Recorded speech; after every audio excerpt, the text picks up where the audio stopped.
take the field here at Memorial Stadium in Champaign, Illinois. The snow has stopped. We have a light rain as the Chicago Bears look to end a 5-game losing streak against the Philadelphia Eagles, who now stand atop the NFC East by 2 games. Good to be with you in a college town. Dick Stockton along with Daryl Johnston. And Daryl, if you're Andy Reid and you knocked off Tampa Bay and division rival New York Giants in the last couple of weeks, how do you sell your team on winning this game when you beat a better Chicago Bear team on the road in the playoffs last year? You tell them to worry about what they control as a football team. You don't look at the Bears' record. You don't look at the struggles that they have had this season.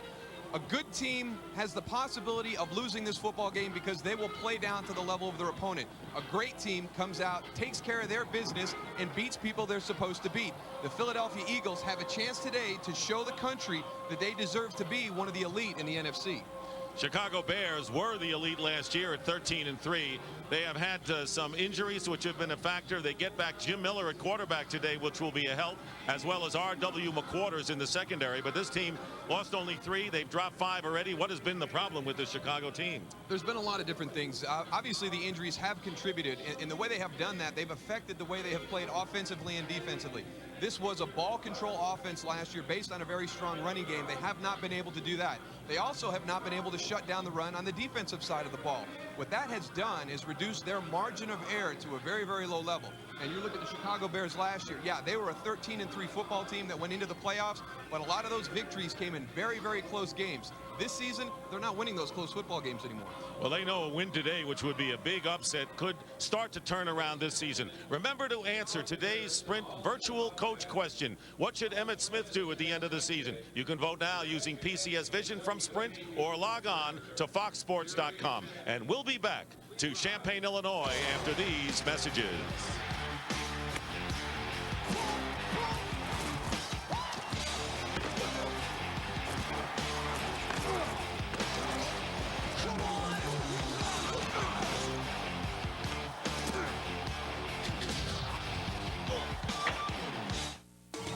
Watching the NFL on Fox. A wet Memorial Stadium here in Champaign. Ron Pitts here. The guys talked in the open about Jim Miller's elbow tendonitis. Well, I decide I won't talk. I'll show you what's going on. Here's a model of the elbow.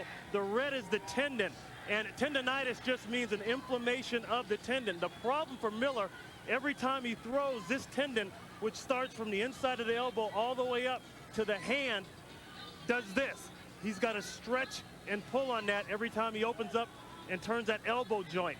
Now, the coaches tried to help him out in practice. He only threw 30 times per practice. Then he sat down and got treatment. I talked to him before the game. He said he feels okay, definitely sore, but he feels he can make all the throws and go with it. That's it from here. Let's go back up to Dick Stockton. I wonder if Ron got that from the Illinois Medical School campus nearby.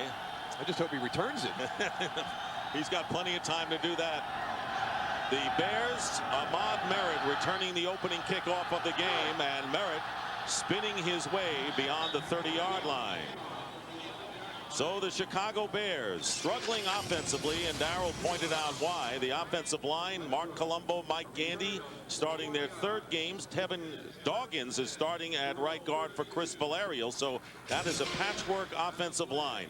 Anthony Thomas, career low, 18 yards last week against Minnesota. Marty Booker having a top year, and John Davis, as well as the tight end Fred Baxter, returning to the lineup. We have a flag thrown at the kickoff line at the 30-yard line. And it was offsides called against the Philadelphia Eagles. Decline. So here is Jim Miller, who has 10 touchdown passes to his credit, beginning from the 32-yard line, throwing on first down, getting the pass rush incomplete to Anthony Thomas, and Brandon Whiting comes storming in. And this Philadelphia defense has not allowed a touchdown against their 4 NFC opponents. Hugh Douglas, the great pass rusher, Darwin Walker with an extension on his contract, Simon and Whiting on the other side. Sean Barber, Levon Kirkland, Ike Reese starting at linebacker in place of the injured Carlos Emmons. And the brilliant secondary led by Troy Vincent and Brian Dawkins at safety. 2nd and 10, Booker in motion, and the pitch to Anthony Thomas. Turning the corner, he breaks a tackle and picks up 5 yards. All is said and done. Ike Reese in there to make a stop. So already the Eagles missing a tackle. And 3rd and 5 coming up. The guy who missed that tackle, Brian Dawkins, you don't expect to see that, but here's a stat that you don't want to see if you're the Chicago Bears offense. You like to get off to good starts. They have punted on every opening series this year. It's so important for a team, especially when they're struggling like the Bears are, to have something positive early in the football game. 3rd down and 5, 3 wide receivers, and the Eagles 2nd in the league on 3rd down defense. Booker came in motion toward the line, and the pass not even close, and covering was Bobby Taylor on Marty Booker. So once again the Chicago Bears will kick as Hugh Douglas comes limping off the field. One of the things they wanted to do was grab Hugh Douglas's attention all afternoon. You see him getting a big push right there on Mark Colombo. The only thing he can think of is maybe a little bit of a tweak on the hamstring, because it didn't look like anything bothered him during the course of that play. Well, that bears watching as Brad Maynard on a crazy snap gets off the kick, and it is a bouncer that's picked up by Brian Mitchell. And Mitchell, one of the outstanding return people in NFL history, brings it out close to the 40. So that was a 35-yard punt. The Eagles offense, Trey Thomas, John Welborn playing well despite the fact that he still is hurting. Fraley, Jermaine Mayberry, and John Runyon make up the rest. Deuce Staley coming off a brilliant game. He has gained 100 yards in the last 2 for the Eagles. First down for the Eagles on the 39-yard line. So Donovan McNabb, Chicago native and had 50 tickets for his friends and family, coming back to the Midwest. Brian Westbrook with 3 receivers is the back, and the quick out to Deuce Staley, who lines up as a receiver, and Staley picks up 4 yards. Bears defensively, and they have not been staunch against the run for good reason. Christian Peter is starting at tackle, the rookie Alex Brown at end. They missed Ted Washington more than anyone will admit. Bobby Howard again at the outside linebacker. Urlacher is the star of this team. Colvin is the pass rusher. R.W. McQuarters returns to the starting lineup. Bears have not had an interception since week 2. On 2nd and 6, Deuce Staley gets stuffed, and he'll lose 2 yards. You mentioned the fact that Ted Washington is not in the lineup. What that has done for offenses is they like to attack between the tackles now. They want to get downhill, get right at Brian Urlacher, negate his speed from sideline to sideline. But the thing that stops that is penetration. You see all the Chicago Bear defenders getting their gaps filled, and here comes Brian Urlacher to make the tackle. Brian Urlacher, and he's had a tougher time this year without the imposing Ted Washington up front. Meanwhile, it'll be 3rd down and 7 for the Eagles. And McNabb getting to throw and hits up the middle to Antonio Freeman. And getting knocked down was McNabb by Roosevelt Colvin, but he completes the pass for the 1st down to Freeman, who has been a quiet receiver the last couple of weeks. Roosevelt Colvin, he is the pass rush specialist, this time coming to the inside on a blitz, getting to Donovan McNabb, but the ability to get that ball out quickly to Antonio Freeman. And a good inside receiver that has helped the Eagles tremendously. They are in Bear territory at the 49, and Dorsey Levens picking up 2 yards on 1st down. So a luxury for Andy Reid, because he has Westbrook, he has the veteran Levens from the Packers to take some of the heat off of Deuce Staley. It really does help Deuce Staley during the course of the season, and this is a guy who's coming off a very, very serious injury 2 years ago. He had a nagging shoulder injury all last season. You talked about the 2 great games he's had. That's because Deuce Staley is finally 100% healthy. So it'll be 2nd down and 8 for the Eagles. And the penalty markers down, flags fly. And let's see whether that will be a false start. It is. False start. Offense, number 76. 5-yard penalty, 2nd down. John Welborn, the left guard. Brian Urlacher trying to help out the officials. He's pointing right there at John Wellborn, number 76. Every little bit helps. You always need an extra guy in a striped shirt. So following the penalty, 2nd and 13, and the Eagles back on their own 49, and the handoff is to Westbrook, who gives the Eagles a great change of pace with his speed. The rookie from Villanova, tackled by Brian Urlacher, and that will bring up 3rd down and short for the Eagles, who are in Chicago territory. First quarter, no score. What Brian Westbrook allows you to do is he is a pass receiving threat as well as a running threat. He comes in, they get into those wide open sets. You come in and match personnel. All of a sudden, you've got big running lanes in the interior of that defensive line. 3rd down and 3 for the Eagles, who come into the game leading the NFL in rushing. R.W. McQuarters pointing his way, and here is the pitch to James Thrash, and the end around inside the 35 for a 1st down. And Donovan McNabb, in essence, was a blocker on that play as the Eagles pick up 7. And this is why this football team loves to play with Donovan McNabb. Watch him right here with the block on Reggie Austin. That's your quarterback. He's not going down and cutting anybody out. He's staying up, taking his best shot.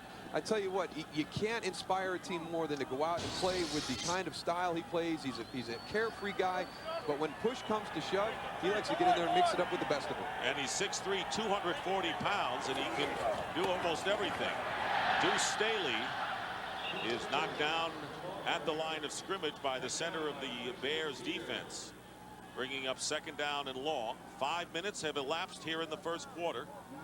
No score. Dick Stockton along with Daryl Johnston and Ron Pitts, and over on the sideline, working on Jerry Azuma, the cornerback.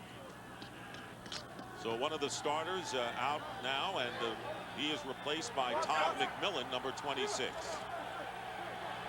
Staley again, split out wide to the left.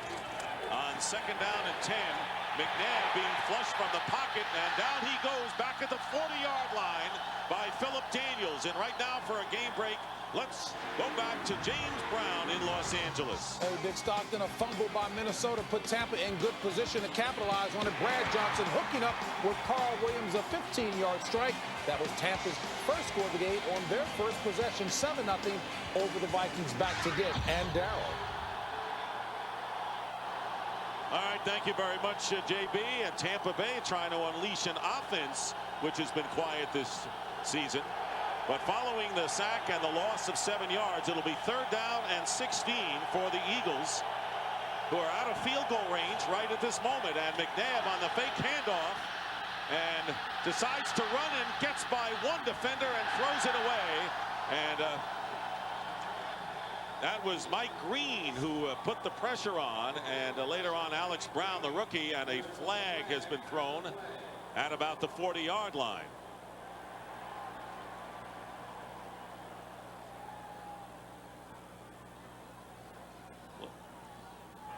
Illegal forward pass beyond the line of scrimmage. Offense, number 5. 5-yard penalty, loss of down, 4th down. Well, on these last 2 plays, the Bears have done a nice job of containing Donovan McNabb when he has gotten outside the pocket. They're using a controlled rush to not allow him to find those seams. On both of those occasions where they got the sack and then forced the throw, everybody is maintaining their lanes as the play breaks down. Leon Johnson going back in deep formation. Sean Landeta will kick. So the loss of down as a result of that illegal forward pass as McNabb crossed the line. So Landeta saw him last night, and I said, you know, when you get to be 50, you're going to really boom them. You got to give it a few years. He still can kick well, trying to keep it in play. This may be tough. No, it's well out of the end zone for the touchback. And the Bears will take over. So the Bears defense does a good job holding McNabb, who got into Chicago territory. Official airline of Super Bowl 37. And welcome back to Champaign, Illinois. The Bears playing here while they refurbish Soldier Field, and Papa Bear George Hallis, who played at Illinois and played as a letterman in 3 sports, baseball, basketball, and football. And a lot of the legacy of the Chicago Bears all started right here. Hugh Douglas, all right, he is back at his defensive end position. First down at the 20-yard line for the Bears. Leon Johnson is in and running back. Johnson finds a small opening and makes the most of it, picking up 7 yards before N.D. Kalu makes the stop. John Shute, offensive coordinator for the Chicago Bears. There, look at Well, are these Rams or what? Did they get their horns locked? That's a classic right there. That's Mike Gandy and Darwin Walker, and truly getting to know each other, you might say. Well, that shows you that is a classic sign of guys playing, you know, the headbutt technique inside. And at least Darwin was nice and didn't, you know, like try to rip the helmet off of Mike Gandy and wrench his neck. Well, that was never seen that entertaining. before. Never happened to see that one. Second down and 4 for the Bears. Tight formation, a bunch group on the right as they hand off again to Leon Johnson, who dives for the first down, close to the 35. Kalu again on the tackle. So a different twist going with Leon Johnson so far. Getting back, the offensive coordinator John Shute talked to it. He wanted to get Leon Johnson more involved in the offense, not only a changeup. And here's one of the other things he talked about: getting into a no huddle early in the game so the Eagles could not dictate the tempo to his offense. First down, Miller throws underneath and picks up about 5. Marty Booker, the intended receiver. Why the no huddle? Well, he's not trying to create a mismatch. He's got a personnel out there that he knows the Eagles are going to match. He just wants to try and slow down Jim Johnson's approach. He does not want the tempo of this game dictated to him. Second and 4, and Miller again going underneath. No first down, but it's Marty Booker again, about a yard shy. And the tackle by the linebacker Sean Barber. You saw Jerry Azuma on his way into the locker room as Jim Johnson trying to dial up the defenses and react to the no huddle right here. A little bit of a chess game going on right now. You see the personnel coming on and off the field. Jim Johnson wanted to pressure as much as he possibly could in the beginning of this football game. We'll see if that changes with the no huddle approach of the Bears. Third down and 1 for the Bears. And they go to Leon Johnson, who is stopped and does not get the first down.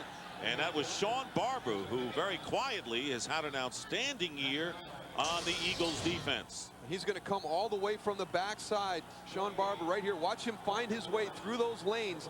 I tell you, they lost Jeremiah Trotter to free agency, but they made a very, very nice pickup in getting Sean Barber.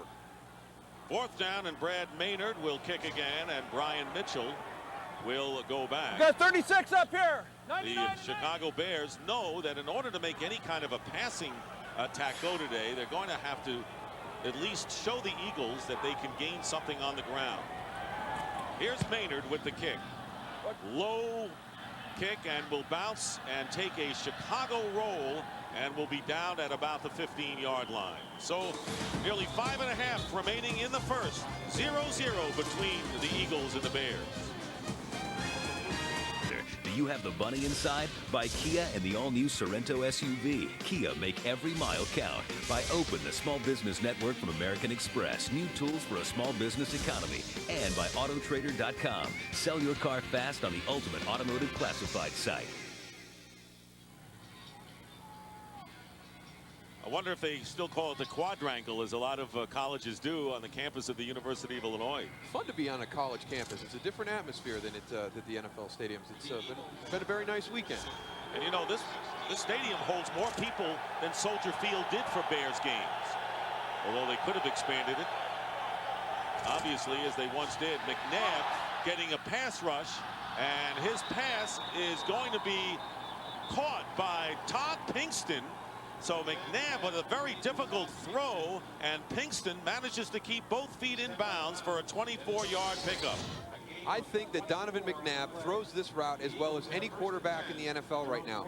This is with Keith Traylor in his face, and look at Todd Pinkston going up and making the play in front of Todd McMillan. You give your wide receiver a chance on the outside to use his ability to make a play. And of course McMillan is in there because Jerry Azuma has been taken out. So a first down for the Eagles on the slant. Pinkston drops this one. And right now let's send it down to Ron Pitts. Well, Dick, the Bears, more injuries in the secondary. You just mentioned Jerry Azuma, bruised left leg. They took him inside for observation. His return right now is questionable. All that, and they just got back R.W. McQuarters. Dick? Well, they've been snake bit, Ron. There's no question about it, this Chicago Bear team. And we talked about problems with injuries on the offensive line and Ted Washington. But you got to play through them, and they're not using them as excuses. 2nd down and 10 from the 40-yard line. And here is the rookie Brian Westbrook. And Westbrook picks up some good yardage, getting 4. They just get R.W. McQuarters back. Now Jerry Azuma going out, and that has been one of the big problems. And, you know, they will downplay the injury situation, but look at right there. One defensive starter missed a game last year. They're only halfway through the season. They've had 18 games missed by defensive starters. That's 2 starters per game that are out of your lineup. And when you're a team fighting to be a competitive football team, it's going to affect you. It's affecting Greg Blosh and his defense. Don't forget Warwick Holdman, a linebacker, an outstanding one, out for the season with a knee injury. So on 3rd down, Donovan McNabb is sacked as flags fly back on the 40-yard line. Philip Daniels and company, and the 2nd sack of this first quarter by the Chicago Bears defense. Terry McCauley leading the officiating crew today, and it'll be a face mask foul and a personal foul against the Bears, which will result in a 1st down for the Eagles. Just some of more of the bad luck that the Chicago Bears have had this season. You make a defensive play, you're going to get Donovan McNabb off the field, which was a concern, and now they have a penalty that's going to extend the drive.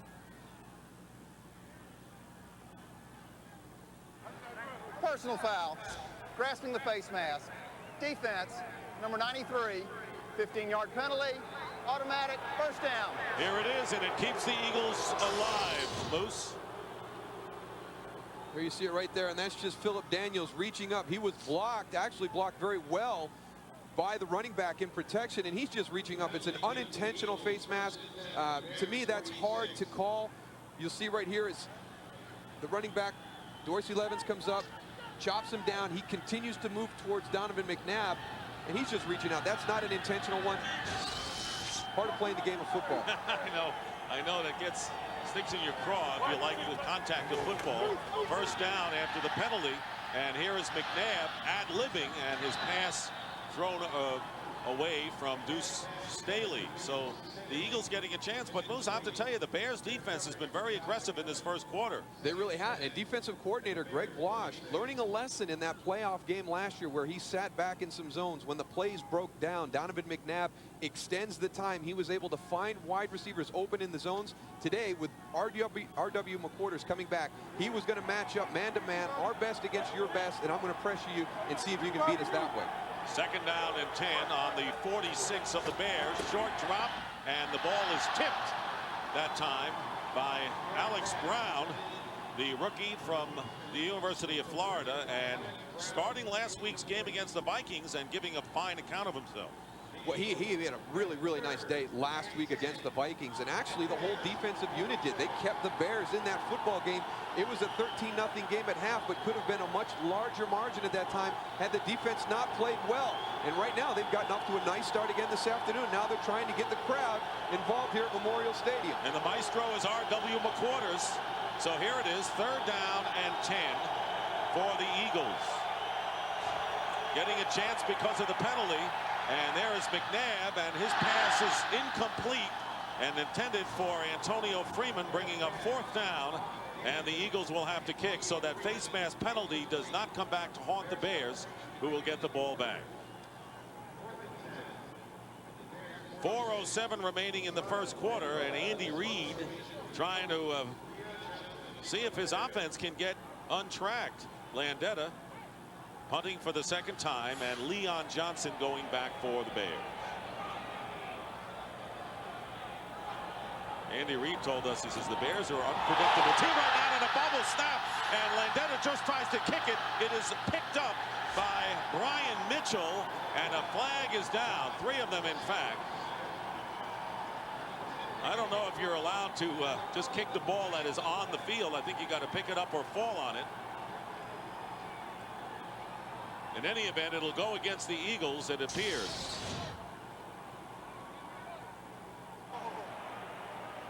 Penalty kicking the ball. Offense, number 7. Penalties decline.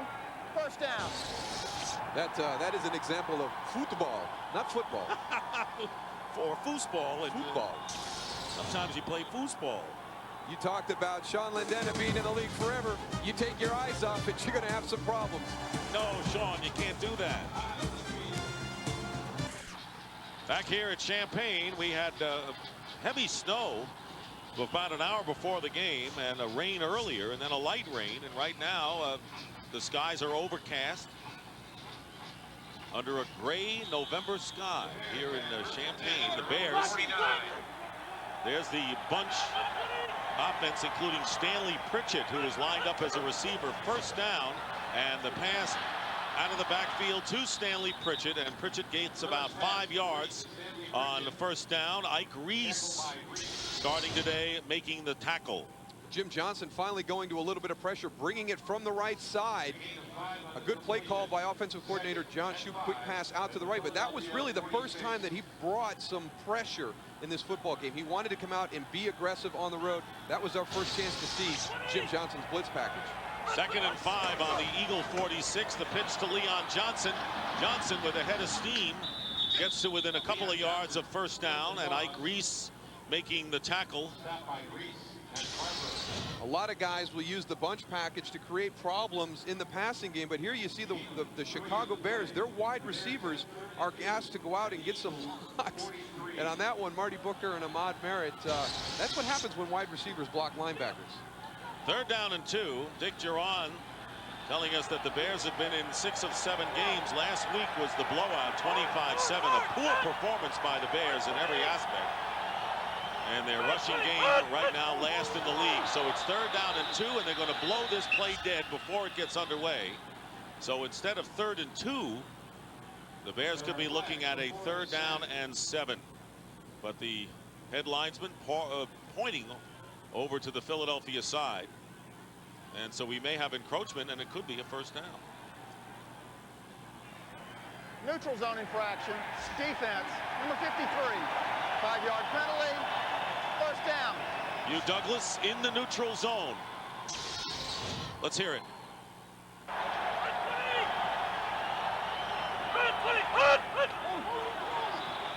And Jim Miller with the count. And so we've seen no huddle. We've seen an abrupt count today. We're seeing a few things from the Bears. The Bears need to open up their game plan and throw everything they can at the Philadelphia Eagles to be successful today. From the 39, and this pass thrown behind Fred Baxter. And another flag comes in from the referee this time. And it's going to be personal foul called against the Bears. So that's the 2nd personal foul infraction against the Chicago Bears. We talked about the margin of error for the Chicago Bears team. They cannot afford to have penalties. They've got to play virtually an error-free game to stay in this football game this afternoon. Unnecessary roughness. Offense, number 75, after the play. 15-yard penalty. The down counts. 2nd down. It's going to be on Mark Colombo right there going on Hugh Douglas. You see right there, if that's what he called, well, I think there it is.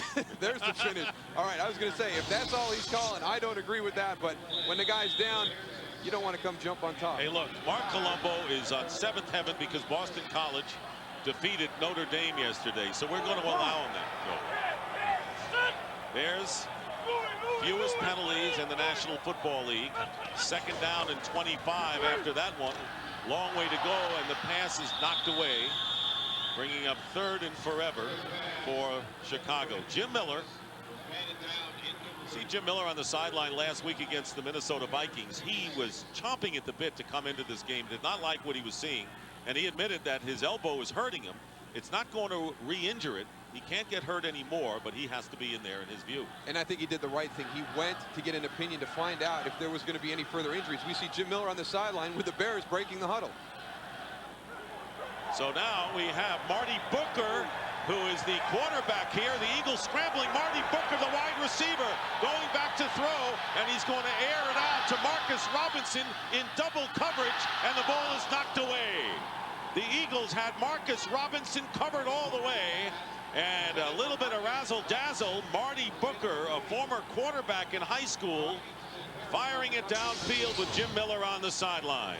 Well, you can see why. He was a former quarterback in high school. That ball was thrown probably 60 yards in the air. Marcus Robinson goes up for the catch. He's got it, but it was,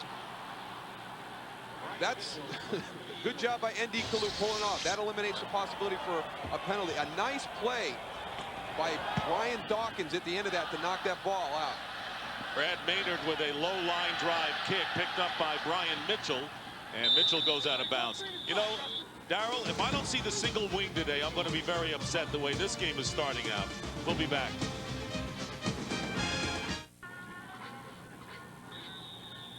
Jerry Azuma, who is back out there on the field at cornerback for the Chicago Bears. The Eagles have a first down on their 28-yard line. You could see the rain falling lightly. Handoff to Staley.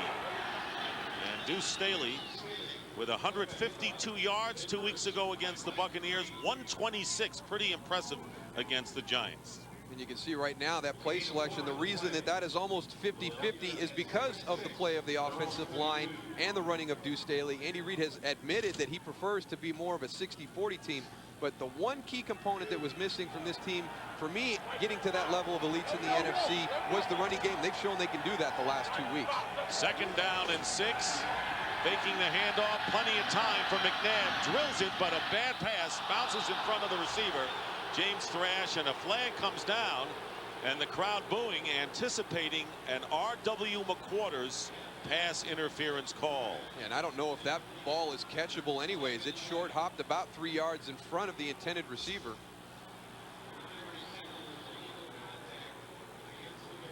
But they're not calling pass interference, they're just calling illegal contact. Illegal contact. Defense, number 43. 5-yard penalty. Automatic first down. Well, they call it on Mike Green. And you're absolutely right. You know, even if it's uncatchable, illegal contact results in a penalty. So the Eagles once again get another first down as a result of a Bear penalty. Well, what we're seeing right now, offensively and defensively, the Chicago Bears just not playing smart football and taking advantage of the opportunity. Otherwise, they're playing this team on even terms. First down, and the end around to James Thrash. And Thrash is knocked out of bounds, and Jerry Azuma back into the game alertly follows Thrash and limits him to a 4-yard gain. Here's number 43, Mike Green. There's where the penalty was going to be called with the illegal contact. You see it right there. That was away from the play. Second down and 6. Green, slow down. So the question is right now, which team is going to take advantage of their opportunity first? Nearly a minute to go in the first quarter. McNabb, another penalty thrown, and McNabb going underneath, incomplete for Deuce Staley. And we have had a flurry of yellow flags from Terry McCauley and his officiating crew. There's no foul for holding on a play. The ruling on the field is the pass is incomplete. Third down. Hey, why not? Even when there's no foul, throw it anyway, because they are in the habit of doing that in this game thus far. It has been a rather sloppy game up until this point, and that is what Andy Reid's concern was, that his team would come out and play down to the level of the competition. The Bears are a struggling football team. The Eagles want to be considered one of the top teams, not only in the NFC, but the NFL, and they are not raising their level of play and playing like a great team should. Not at this point, they're not. Crowd on its feet, third down and 6. Freeman in motion, stepping up and stepping down. The Bears doing a great job, and another flag goes down at midfield. Another penalty down. We're getting them on every play thus far, it seems. Donovan McNabb refers to this style of rush as the mush rush. They just try and fill the lanes. They're not really trying to get there to the point where they allow him a lane to escape. Holding. Defense, number 24. 5-yard penalty. Automatic first down. Reggie Austin, the nickel corner, holding on the play, and so the Eagles get another life and a first down on the 47-yard line of Philadelphia. And already we're almost out of the first quarter right now, but that is the second drive that this defense has extended with a penalty. And one of the concerns that defensive coordinator Greg Blosch had was getting Donovan McNabb off the field in third downs. His defense is allowing him to stay on the field. But 4 penalties, mostly on defense, to the tune of 40 yards, is negating that strategy. So a first down and the flip to Brian Westbrook, and a loss on the play as another flag goes down.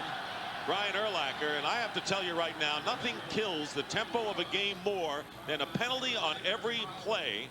And this crew is doing it, and they've got to call it, I guess, the way they see it. Illegal shift, offense, 2 men moving prior to the snap did not reset. Penalties decline, and if, second down. And if they did, Moose, they did. Yeah, you got to call it when you got to call it. But I tell you what, you do not want to run on the perimeter with Brian Urlacher. We have talked about Ted Washington not being there, but look at his vision. He saw where Brian Westbrook was the whole time. Run at Brian Urlacher in these situations. Do not try and run laterally. 2nd and 14, and the Eagles on their 43. Final seconds of this first quarter. They hand off to Westbrook, and he gets a couple of yards, and that should be the last play of the first quarter, picking up 1. And the time will run down, and so the Chicago Bears and the Eagles, like boxers, feeling each other out. And that is the end of the first quarter here at Champaign with the score. The Eagles nothing and the Bears nothing. Fox NFL Sunday will continue after these messages.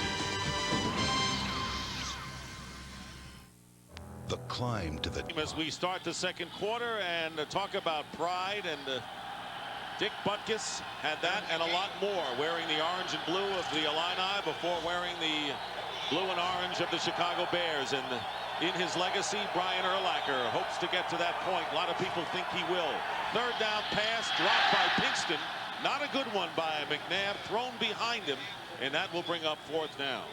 We've talked a lot about the Bears trying to prevent the Eagles defense from dictating tempo, but I tell you right now, defensive coordinator Greg Blosch is doing a very nice job of dictating the tempo to the Eagles offense. He has got them totally out of sync right now. Sean Landeta will do the kicking, and Leon Johnson back to return for the Bears.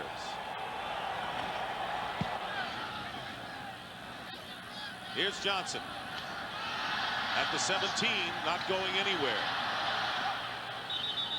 So the Bears see what trickery, even though Halloween is past, they have up their sleeve. At Visa, it's everywhere NFL fans want to be.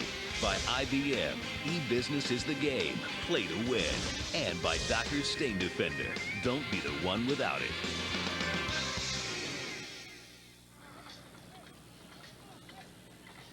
The greatest player ever to step foot on this sod was the galloping ghost, number 77, Red Grange, who scored 4 touchdowns on the day back in 1924 the stadium was dedicated. The same day, by the way, that the 4 Horsemen performed back in the Polo Grounds. First down for the Bears, and Anthony Thomas, who took a backseat to Leon Johnston the last 2 series, gets close to the first down. Well, John Shoup has been trying to find out what type of approach to use against this Eagles defense. He has had no success on the first 3 series. Gets off to a nice start with this drive. First down for the Chicago Bears, and a good hold for Johnson. And you know what? They have looked good running the football. They have struggled at times, but this is something that they have to stick with. We saw Leon Johnson earlier. Now it's Anthony Thomas's turn. And that was Thomas, not Johnson. And Thomas getting the handoff again and picking up 2 yards on the play. Philadelphia Eagles, the linebacker, Barry Gardner, who now is the backup to Levon Kirkland, getting a little tape job on the sideline. Bears have lost 5 in a row. And to a man, they'll tell you that it has been a struggle. Their confidence is low, but if they ever could pull out of it with an upset win against the team that knocked their season out last year, this could set them on their way. Second down and 8. Play action, and open downfield is Stanley Pritchett. And Pritchett with the first down close to midfield, and a 15-yard gain for the Bears. Stanley Pritchett playing the fullback position gives them more opportunities in the passing game. A nice job of eluding Sean Barber on his release, and then a good job of hanging onto the football with a big hit by Blaine Bishop. You see Sean Barber bite on that play fake. That allows Stanley Pritchett the time to get by. Jim Miller does a nice job of getting the ball around him. A nice hit by Blaine Bishop at the end of that play. And Levon Kirkland with the big weight, sending him down. First down for the Bears on their 49-yard line. Booker went in motion, and the pitch to Anthony Thomas. And Anthony Thomas bowling his way. He looks like a far different runner than he has in recent time. 5-yard gain with Brian Dawkins on the tackle, and the penalty flag is down. Unsportsmanlike conduct called against Philadelphia. Unsportsmanlike conduct, taunting, defense, number 58, 15-yard penalty, automatic first down. So Ike Reese called for taunting, and the Bears get a first down. And you just can't get into a verbal confrontation with a guy on the football field. It's been a point of emphasis since training camp. These guys all know about it. The league, the officials are going to watch it very closely. And Ike Reese gets up and just has a few words to say to Anthony Thomas, and he gets flagged for an easy 15 yards. Well, you know it's happening. You know, Jeremy Shockey of the Giants called for that taunting foul on last Monday night against this Eagle team. First down for the Bears on the Eagle 31-yard line, scoreless early here in the second. Jim Miller pitching to Anthony Thomas, trying to turn the corner, and no gain on the play. Good pursuit by the Eagle defense, led by the veteran Blaine Bishop, their strong safety. Thomas, who gained over 1,000 yards last year. When you talked about the Bears able to run the ball, he was the reason why. Oh, he had a tremendous season last year, and that's where all the offensive success came from, was the great job by Anthony Thomas and the guys up front controlling the tempo in the running game. Time of possession was big. Their defense fed off that. This is a different team when they're running the football well. None of that has happened so far this year. Second down and 11, and there's Thomas out of the backfield. Anthony Thomas inside the 15, still going, and a flag is thrown as Thomas is finally tackled at about the 9-yard line. A 22-yard middle screen to Thomas, and it'll be brought back. Holding is the call against the Chicago Bears. So they have been decimated by penalties in this first half. Terry McCauley very busy, getting a lot of camera time, I might add, in this game. Holding offense, number 86, 10-yard penalty. Penalty leaves the ball short of the line of the game. It'll be 1st and 1. This is Marty Booker down at the bottom of your screen. The holding penalty will be called from the spot of the foul, so that's why it will be Correction, it remains 2nd down. Yeah, it was 2nd down going into that play, so it will be 2nd and 1 because it will be marked off from the spot of the foul. But this is just a little dump off, and what Jim Miller was able to do, you can see him yell there to get Anthony Thomas's attention. There was nobody in the middle of the field except Levon Kirkland. Anthony Thomas, one-on-one with Levon Kirkland in the middle of the field, is the type of matchup that the Bears have to find. And Booker definitely did hold on to Taylor. Here is Anthony Thomas on 2nd and 1, and trying to drive for the first down. Paul Grassmanis in on the tackle, a former Chicago Bear, and it is a first down. Jim Johnston, whose Eagle defense has not allowed an offensive touchdown in their 4 games against NFC opponents, and right now that's in jeopardy. They are not playing up to the level that we have seen them play the last few weeks. The Chicago Bears, a struggling offense, actually doing a nice job on this drive right here. Jim Miller back in action, trying to get the Bears into the end zone. 1st and 10 from the 20-yard line, and they are in the red zone right now, and the pass caught out of the backfield by Stanley Pritchett. And Pritchett gets to the 16-yard line. Actually, they'll mark it at the 14.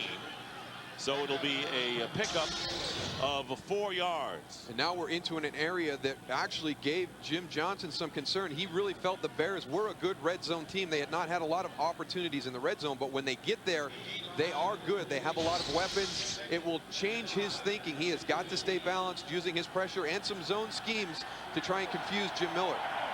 Pritchett getting a lot of work here as the Bears bring in the two tight ends, Baxter and Davis. 2nd down and 6. The pitch to Anthony Thomas off the left side. That has worked for the Bears. Thomas will wind up about 1.5 yards shy, thanks to Hugh Douglas, as Chicago mounting the best scoring threat we've had in this half. They're doing it with a nice controlled approach right here. You see right there the red zone offense, 11 TDs in their 20 possessions. The one thing that has stopped them are their turnovers. They have had the most turnovers in the red zone of any team in the NFL. But when they're able to hold on to the ball, have been very effective with their chances. 3rd down and 2. And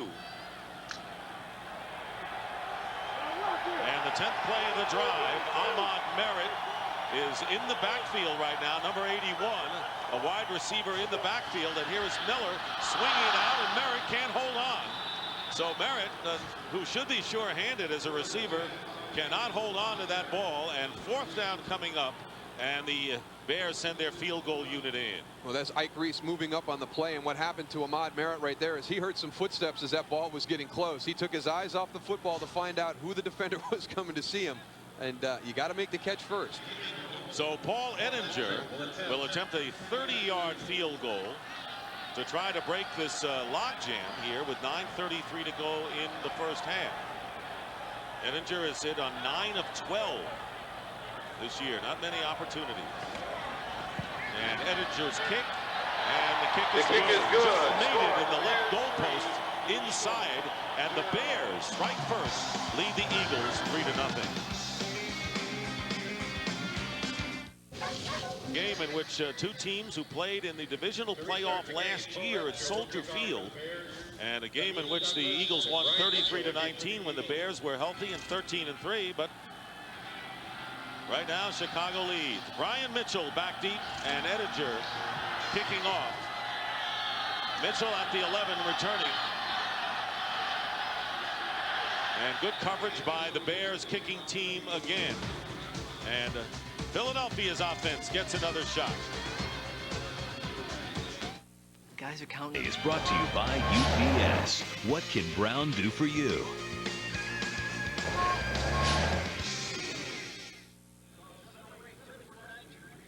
With the Bears up 3-0, want to remind you that coming this February, the world's best drivers return to Fox for the 45th running of the Great American Race. The Daytona 500 drops the flag on 15 weeks of NASCAR coverage, returning this February to Fox, doing it better than anyone. So that'll be something to look forward to, and the fans here, many of them from downstate, some good deal, of course, from Chicago, looking for the Bears to get back on the winning track as Deuce Staley on 1st down picks up a couple of yards. Flag is down, penalty marker. A familiar refrain from yours truly so far in this first half. And it'll be another defensive foul against Chicago. Personal foul, unnecessary roughness. Defense, number 59, after the play. 15-yard penalty, 1st down. Roosevelt Coleman. Here comes Roosevelt Coleman in from the top of the screen.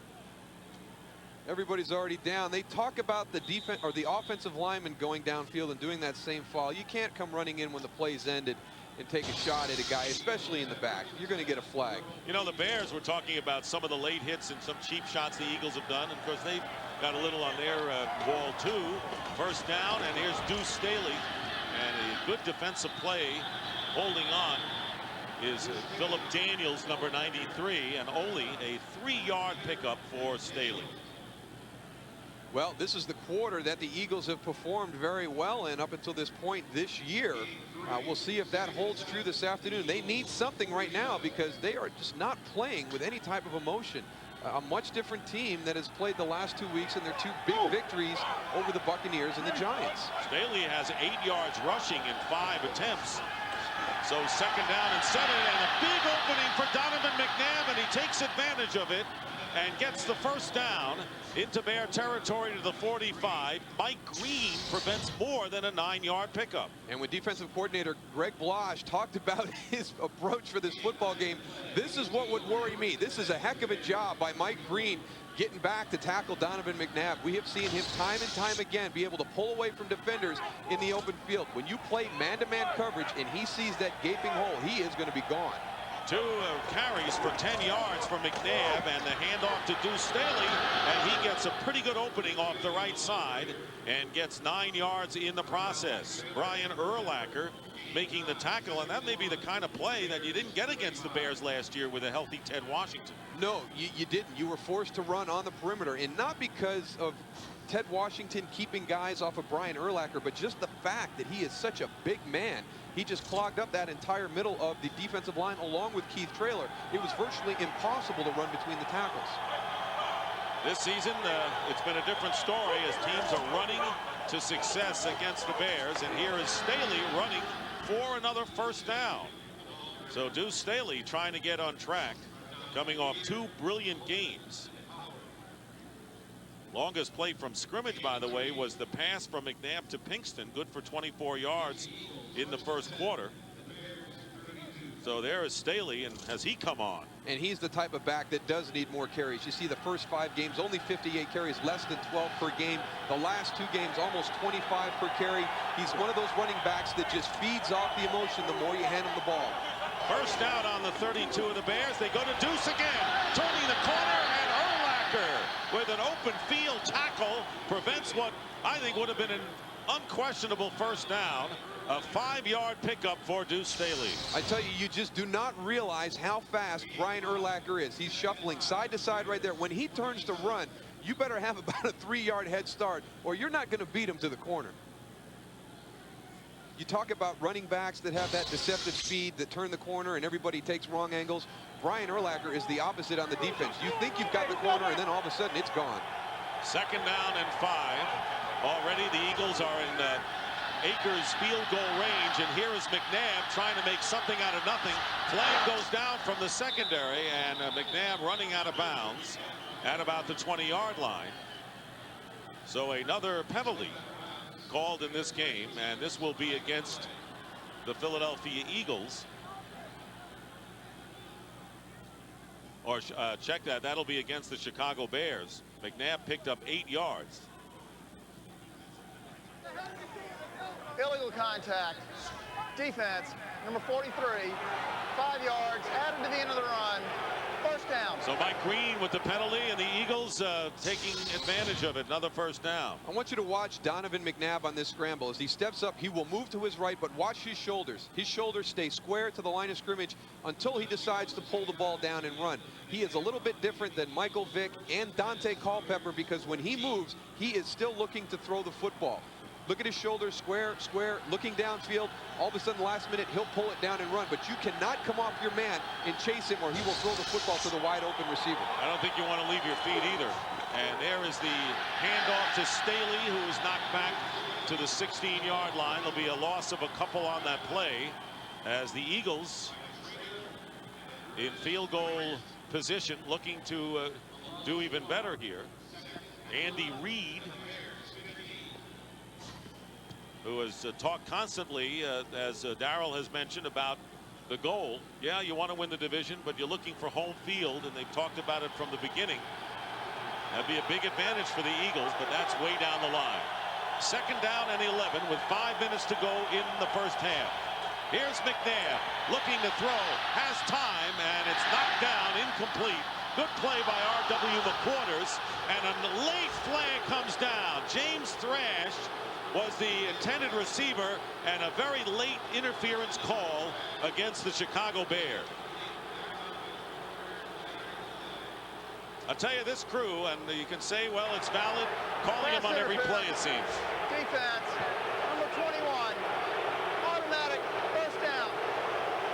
At some point, you have got to let the guys on the field play the game of football. There are certain things that happen during the course of a game that, yeah, that could be on the verge of a penalty, but you've got to let it go. That is not pass interference on R.W. McQuarters. He did not come through the back. He did nothing wrong on that play. So it is a first down, first and goal on the 5-yard line for the Eagles. Crowd very upset, and that's understandable. Here is McNabb, and McNabb trying to go to Pinkston, incomplete. He was out of the end zone, and that will bring up second and goal. Good coverage by Jerry Azuma, who was shaken up earlier. But the fans do not pay good money and sit in the inclement weather to see yellow flags thrown on virtually every play. The officials have to use judgment on when to throw it. In every play you can throw a flag. There's some that are critical and some that are not. You see right there, that could be called as holding right there. You let those type of plays go. Jerry Azuma did not do anything that took away from that play.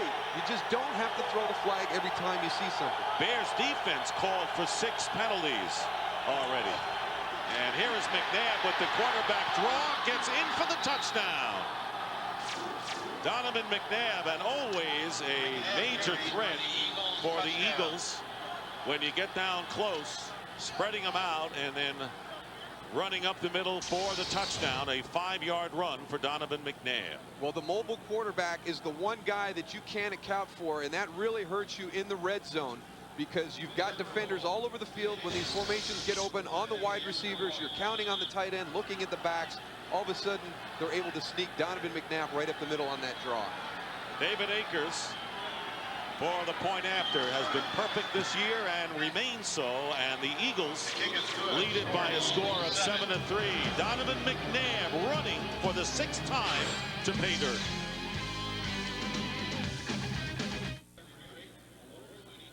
Brian Urlacher getting a breather on the sideline as the Eagles lead 7-3. So the Philadelphia Eagles take the lead. 10 plays, 73 yards. McNabb with his 6th touchdown on the run. Eagles, by the way, with 13 first downs, 6 of them coming after Chicago penalties. And I think that the Bears have to know how they're calling them on the defensive side as well. Here is a short kick, and it's taken by Ahmad Merritt. And Merritt gets knocked back just before he gets to the 30, might have gotten to the 31-yard line. Well, we've seen a lot of penalties called, but here's the one that you have to call. Brian Urlacher on this quarterback draw. I talked about the quarterback not being accounted for. Watch this hold. John Welborn's got him, turns him, doesn't let go. If you're going to call the close ones, you got to call the obvious ones. 4:37 remaining in the first half. The Eagles leading the Bears for the first time. So Urlacher not only getting a breather, but a little steaming, I would think, after that play that resulted in the touchdown. So Jim Miller, his last 4 completions have been to running back, starting on his own 31. Handing off to Anthony Thomas, and Thomas with a good chunk of yardage on first down, picking up 6 yards. Well, the Bears have actually gained more through the air than the Eagles, and the Eagles have outrushed the Bears. That's a bit of a switch. Yeah, some reversal of what we thought would happen today. The Philadelphia Eagles leading the league in rushing. The Bears really struggling, but have done a much better job consistently running the football. And if they could just get their defense to stop committing penalties, they'd be in this football game probably ahead right now. They keep the formation tight as they go back to Thomas. And Thomas trying to get close to the first down yardage. May be shy by just a small margin. Eagles at 5-2 on the year. They are leading the division by 2 games after their victory over the Giants. And right now, Hugh Douglas is on the sideline with his helmet off. It'll be 3rd down and 1. Of course, the pass rusher can go to the sideline when it's a run defense. So it's 3rd and 1 at the 40 of Chicago.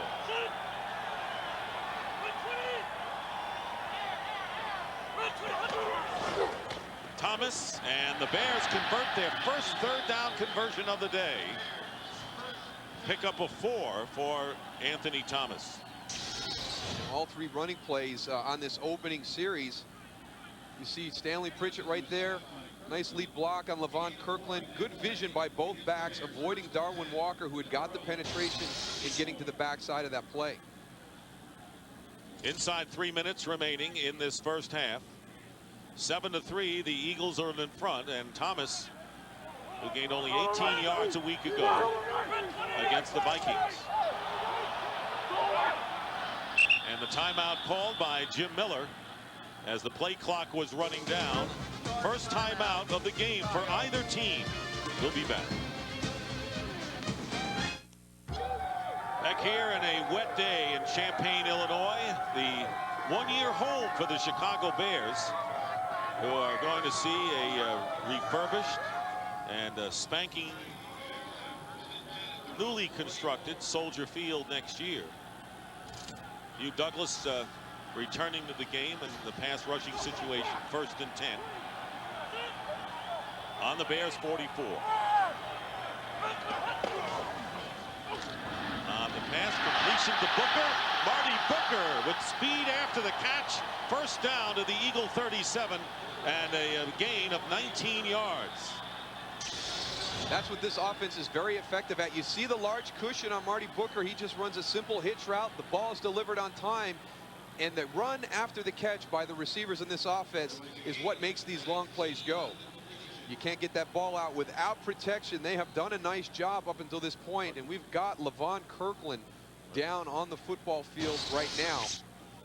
And that would be a difficult loss. You know, Kirkland had his problems earlier this season in pass coverage, but Jim Johnston, who said, look, a lot of it may be my fault. I should have used him more in preseason, had improved that area, and he says, Kirkland's my guy. He is my middle linebacker and doesn't have to worry about that spot. But now you look at Barry Gardner, who could be forced in to take his place, and Gardner is entering the game. The one thing that all the defenders talk about is how complicated this system is and how long it takes for you to get to the point where you're just reacting because you know the system. And it was very difficult for Levon coming in this season, getting limited snaps in training camp because he was splitting time with Barry Gardner, to have gotten that full understanding of the defense. He feels he's to that point now. Kirkland, walking off on his own power, has made 5 tackles today in a day in which Anthony Thomas has gotten a little on loose leash and running pretty well. Well, coming off his worst performance as a professional last week really has been the spark for this Chicago Bear offense. They are at their best when they are running the football well, and that has been the case this afternoon. Thomas with 38 yards and 9 carries, averaging over 4 yards a carry. So it'll be 1st and 10 for the Bears on the 37-yard line. Play action. Miller getting rid of it and completes it to the 20 to Des White. His first completion is a big one and a first down inside the 15 of Philadelphia. 24-yard gain as the clock runs down to the 2-minute warning, and the Bears threaten to regain the lead. Fox NFL Sunday is brought. This is going to come on the blitz right here. We talked about Anthony Thomas in the run game. He is the guy that allows Jim Miller to buy the time. Look at the play action fake to come to the backside. Gives him just enough time to get rid of that pass for the big play. And then at the end of the play, Corey Simon, knowing that Jim Miller is coming off an injury, checking to make sure he's okay. You can see the nod right there. Good sportsmanship by Corey Simon. 2 minutes remaining in the first half. I'm going to go on a little limb here and say that the Chicago Bears, considering everything, has to score a touchdown. A field goal may not get it done. You're wondering about the Bears not going deep. How about those 20-yard passes leading the league? So it's a first down on the 13. Thomas bursting inside the 10 and close to the 5-yard line. A 7-yard pickup with Barry Gardner, Levon Kirkland's replacement, making the tackle. And that's exactly right. Levon Kirkland's not in the lineup. The first place I'm going running the football is between the tackles. Levon Kirkland is a big man. He will fill both of those inside gaps. I'm going to challenge that defense while he's out of the lineup, and you've got to be able to run the football in the red zone to be successful. Well, he's back in now. Levon Kirkland has checked back in. It'll be 2nd and 3 for the Bears, who are trailing by 4 points. And here is Thomas going into the end zone. Touchdown for Anthony Thomas. So the Bears reviving their running game and regain the lead as Anthony Thomas going 6 yards for the touchdown and a 9-7 Chicago advantage. I tell you what, you look at teams that are successful in the red zone, the one thing they all have is a good running game. Stanley Pritchett on the lead block on Brian Dawkins. Everything else, just a little bit of a walk in there for Anthony Thomas. You better make sure you finish those runs, Anthony. Paul Ettinger will try to add the extra point for the Bears with 1:17 to go in the first half. With an unorthodox style as he has shown, and the kick is good. And it's now the Bears 10, Eagles 7. Jim Miller is back. And the Fox Sports ticker will keep you updated with up to the second stats. A field goal for the Bears would have made it close, but the way they're going, they needed more than that. And the Philadelphia Eagles find themselves in a tussle here against the Bears with 1:17 to go. There's the scoring drive, and just call it Anthony Thomas. Ettinger will kick off for Chicago. And Brian Mitchell is the deep man. Here's Mitchell.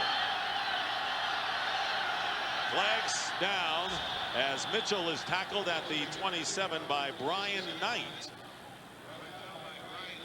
And holding against the Eagles will put them in a bit of a bind with time beginning to wind down in this first half. Starting return, holding, receiving team, number 84. 10-yard penalty, first down. Freddie Mitchell. So Andy Reid's team going against a team that is trying to get out of their doldrums.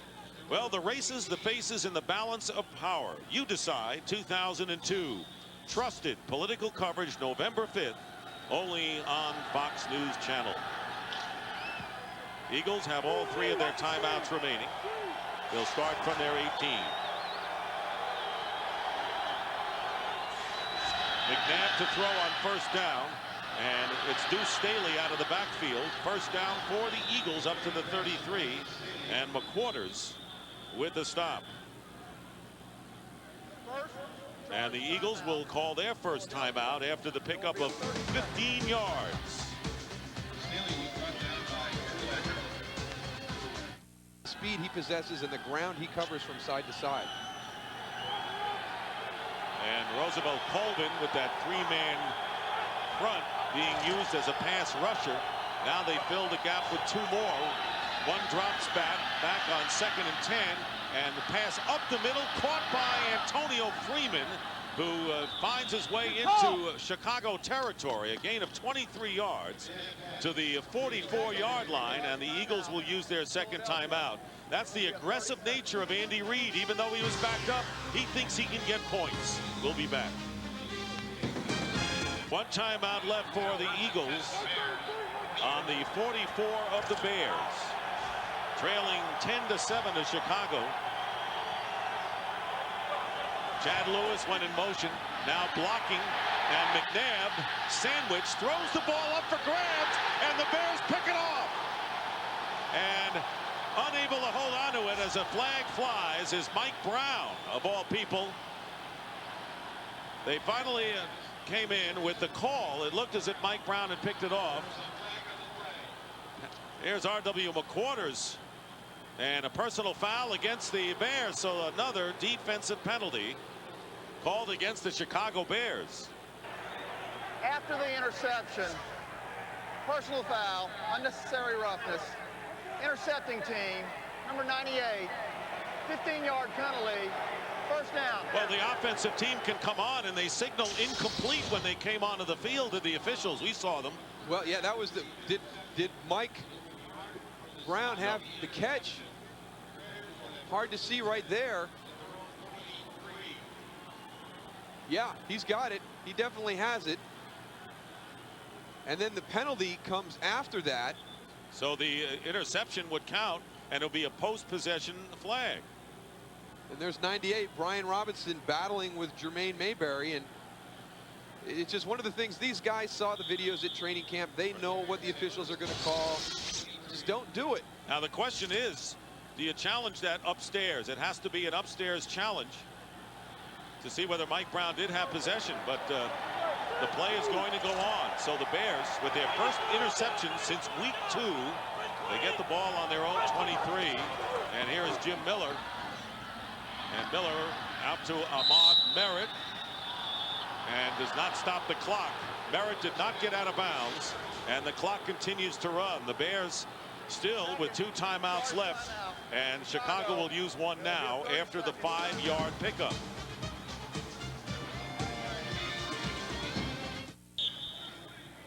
Dick Duran just had a discussion with Daryl Boston, who's the father of David Boston, the Arizona Cardinals brilliant receiver. Byron Boston, I should say. Here's Miller. Caught by Merritt. Ahmad Merritt into Philadelphia territory. They got to watch the clock. And we'll still one timeout left for the Bears, and they will use it now. 30-yard pickup for Jim Miller. 19 seconds remain in the first half.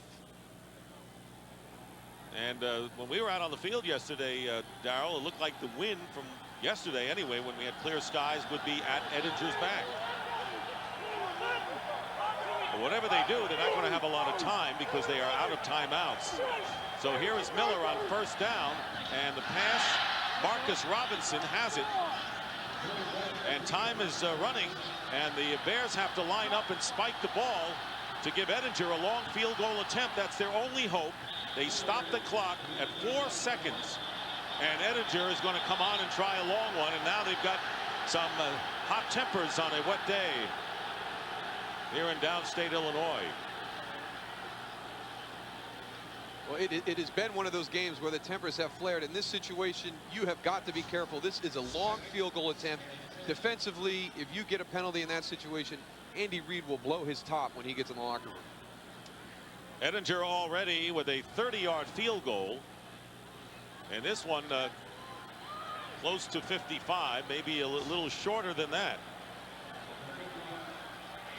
53-yard attempt for Edinger with the punter Brad Maynard holding with 4 seconds to go in the half. Eagles back into the end zone. Remember, you can return it. Here's the kick, and it hits the crossbar and goes over, and the kick is good. Edinger's field goal hits the crossbar and bounces over. So Dick Duran gets the bounce his way for a change, and the field goal is good. What a great job by the Chicago Bears offense, stealing 3 points at the end of the half. If it goes the other way, it's no good. It bounced over, so the kick by Edinger, 53 yards, is good, and the crowd delighted with the first half, as are the Chicago Bears. And right now, let's go down to Ron Pitts. Coach, I saw you talking there with the official. What was the problem going in after that kick? Oh, I don't have any problems. You know, if we're committing that many fouls, then we've got a problem. And if we're not, then they've got a problem. But, you know, I don't have any problem with the score right now. It's good to be ahead. They're a good team.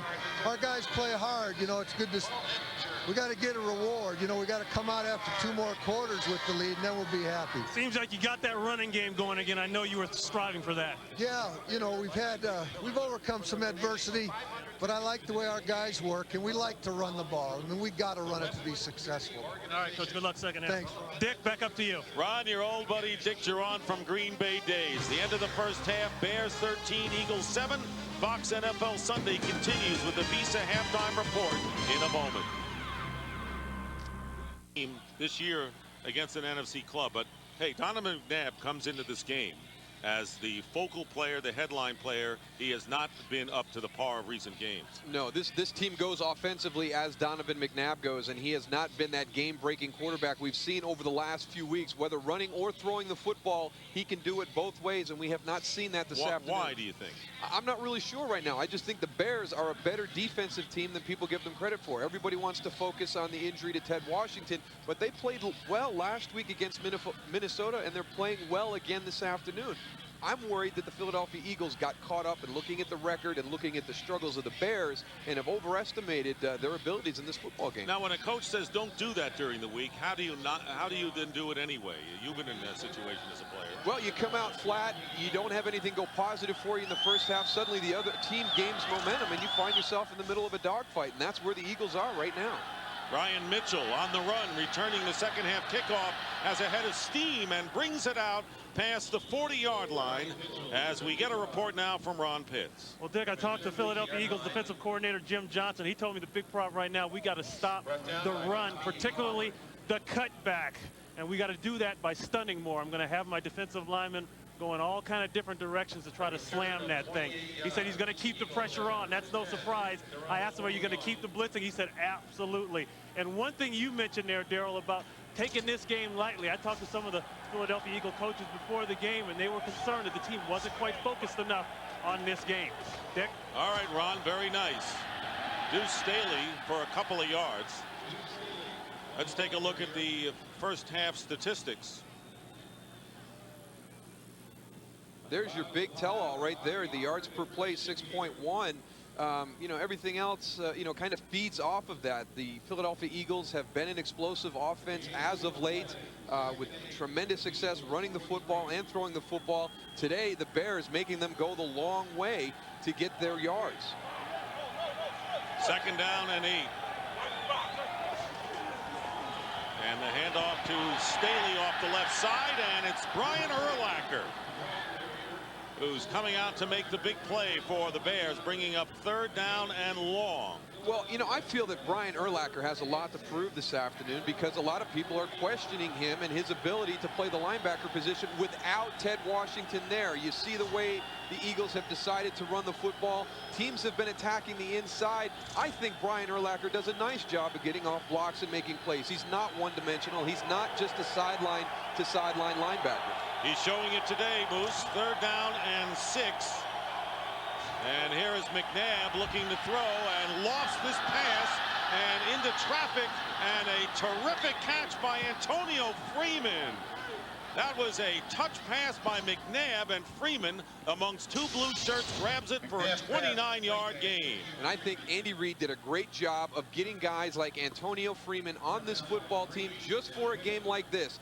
You're waiting for somebody to step up and make a play to get this offense back on track.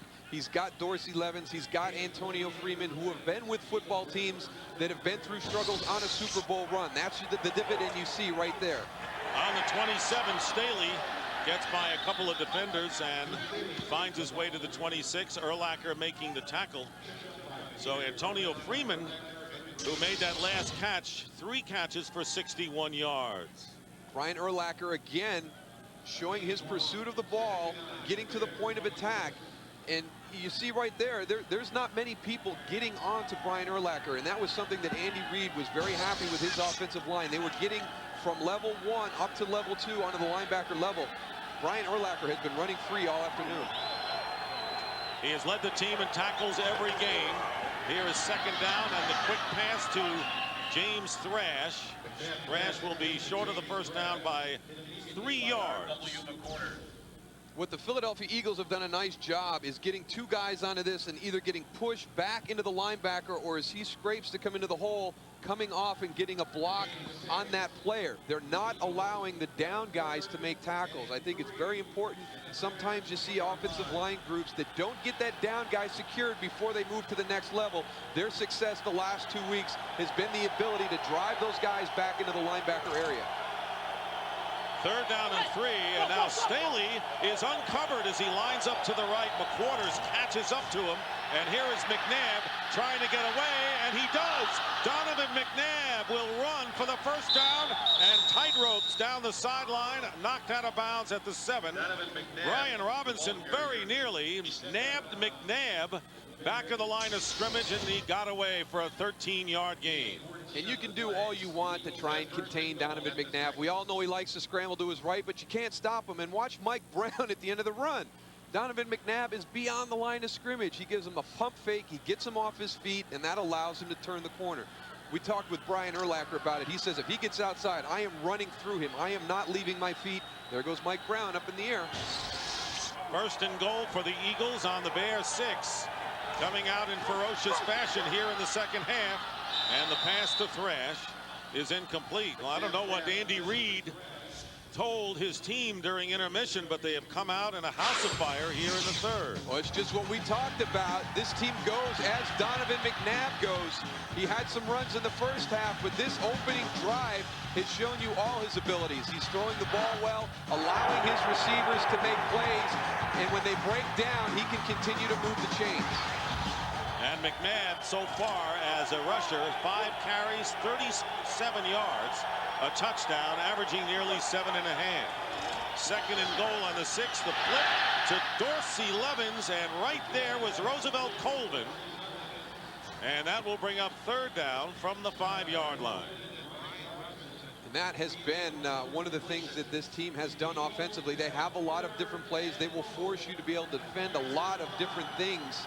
But I'm not a big fan of the shovel pass inside. I know you've seen it work for touchdowns, but this is a team that has so many other weapons. I think there were better choices. Third down and goal.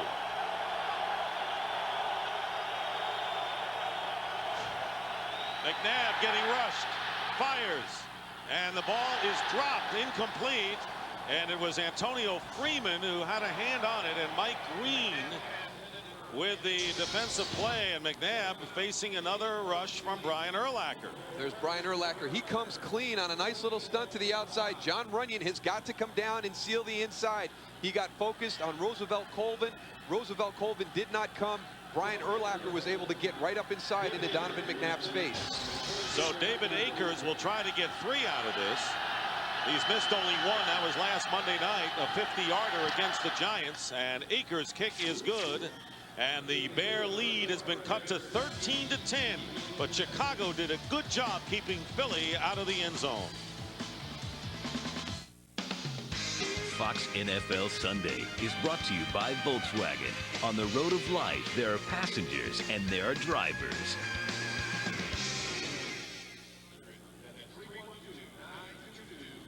The inscriptions on the brick wall near the colonnade area here at Memorial Stadium at the University of Illinois. Bears playing here this year. Some teams have had to go to temporary homes while their stadium was refurbished. I remember the New York Giants had to play 2 years at the Yale Bowl in New Haven before Yankee Stadium was mixed up. Ahmad Merritt returning the kickoff for the Bears. And Merritt fights his way close to the 20. Can't say enough, though, about the Bears defense not allowing the touchdown on the last drive.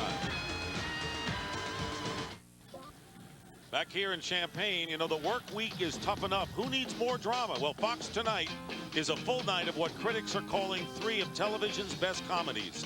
Don't miss the eagerly anticipated Simpsons Treehouse of Horror, followed by the series premieres of King of the Hill and Malcolm in the Middle, a full hour. It all starts with a classic Simpsons at 7:30, 6:30 Central, right here on Fox. Jim Miller slings it from the 18, and incomplete for John Davis.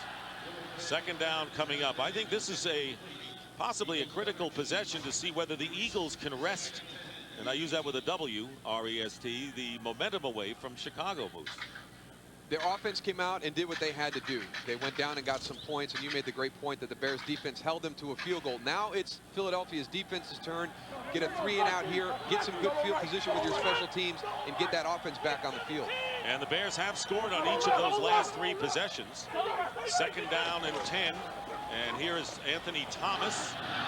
And you know from Ron Pitt's report talking to Jim Johnston that they've got to do a better job of stopping the run, and they did there, a gain of only 1. Yeah, and you'll see the linebackers are going to come in and fill gaps, and when he talked about stunts, everybody's going to be moving. They are not going to be in the same place as they were in their initial lineup, and that causes a lot of problems for the offensive line. One of the change-ups you will see defenses do when an offensive team is running the ball effectively.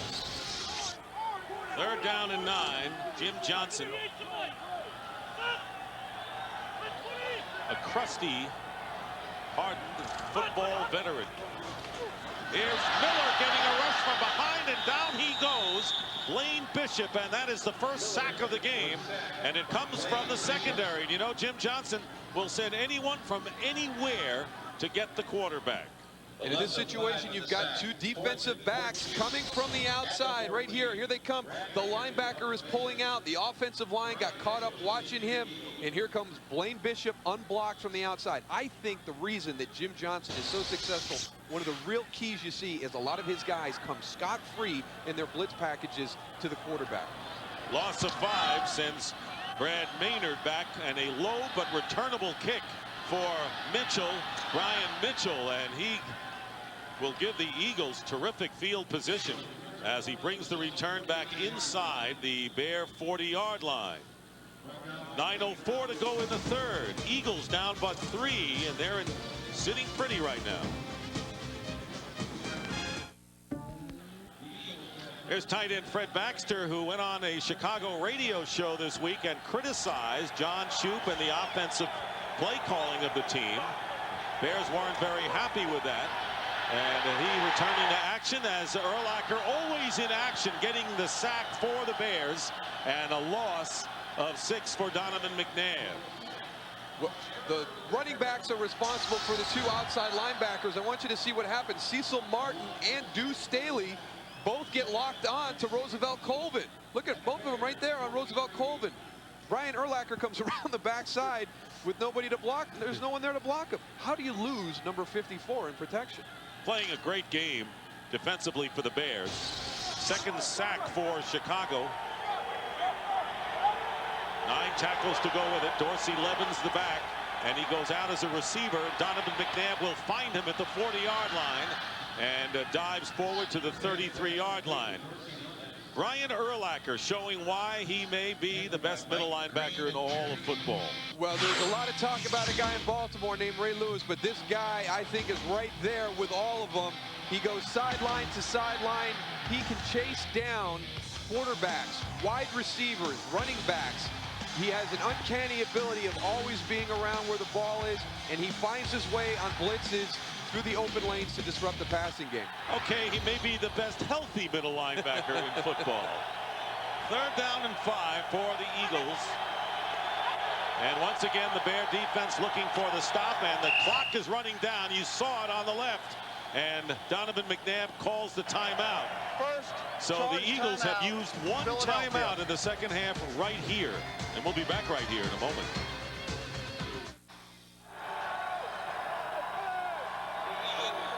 And the Eagles calling the timeout, now breaking their huddle with 3rd down and 5 on the Bears 33.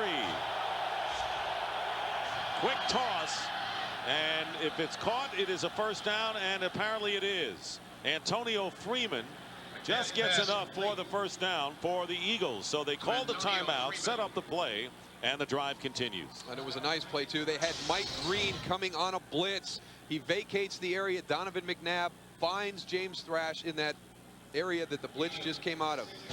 Mike Brown unable to get there in time to break up that play. Freeman leading the Eagles with 4 catches for 66 yards. And a 1st down on the 26. Here's Staley. Deuce has not broken one today after a couple of 100-yard games. He does get inside the 25 for a couple. Those are the types of runs that were a big part of those 2 big days that Deuce Staley had. There was nothing real pretty about the majority of those runs, and then all of a sudden he's able to break the one big one that puts him over the top. And it's just nice to see him back at 100%. That bad foot injury he had 2 years ago, he struggled through some nagging injuries last year. Good to see Deuce Staley back at 100%.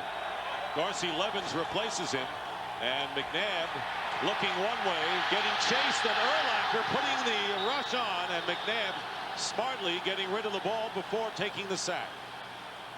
I tell you what, this guy has tremendous closing speed. This is real speed. Take a look at Brian Urlacher. When Donovan McNabb moves, here he comes. He does not have a whole lot of time to make that decision.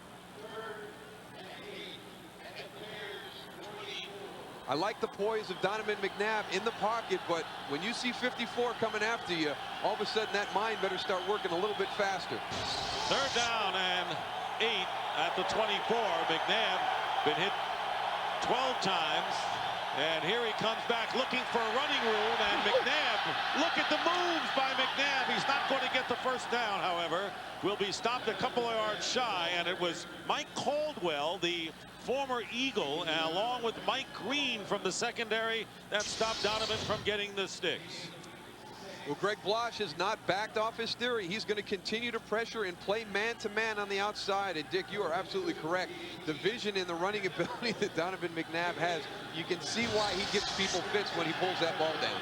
So now David Akers will try to tie the game up with a 36-yarder.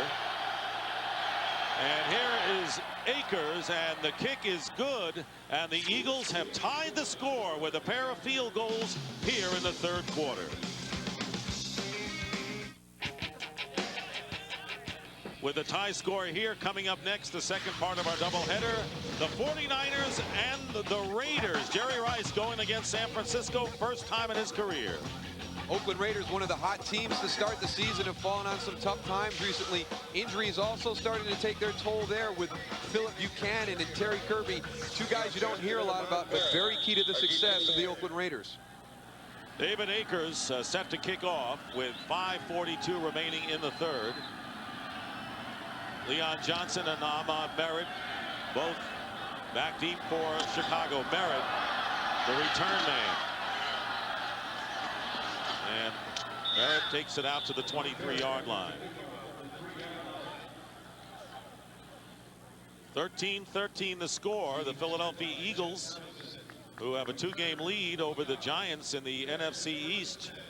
Their only 2 losses were to AFC teams, Tennessee in the opener and then Jacksonville before their bye week, both on the road. And the Heat, according to a lot of observers, played a role in the Eagles' demise in those 2 games. Yeah, both of those football games played in warm, humid conditions, and it seemed to take the toll on the Philadelphia football team as they were lost both of those games. First down on the 23, bunch formation to the left for Jim Miller. He'll hand off to Leon Johnson, and nothing doing. Hugh Douglas was right there. Anthony Thomas with 52 yards has been the big runner today for the Bears. He's on the sidelines for this series, and Johnson has picked up 18. And Hugh Douglas was one of the guys that they were concerned about. They were going to try to do everything they could in the running game, but when you've got Marty Booker blocking a defensive end at the point of attack, you're not going to have a whole lot of success running the football there. Now Anthony Thomas has come back in for Chicago. Second down and 8.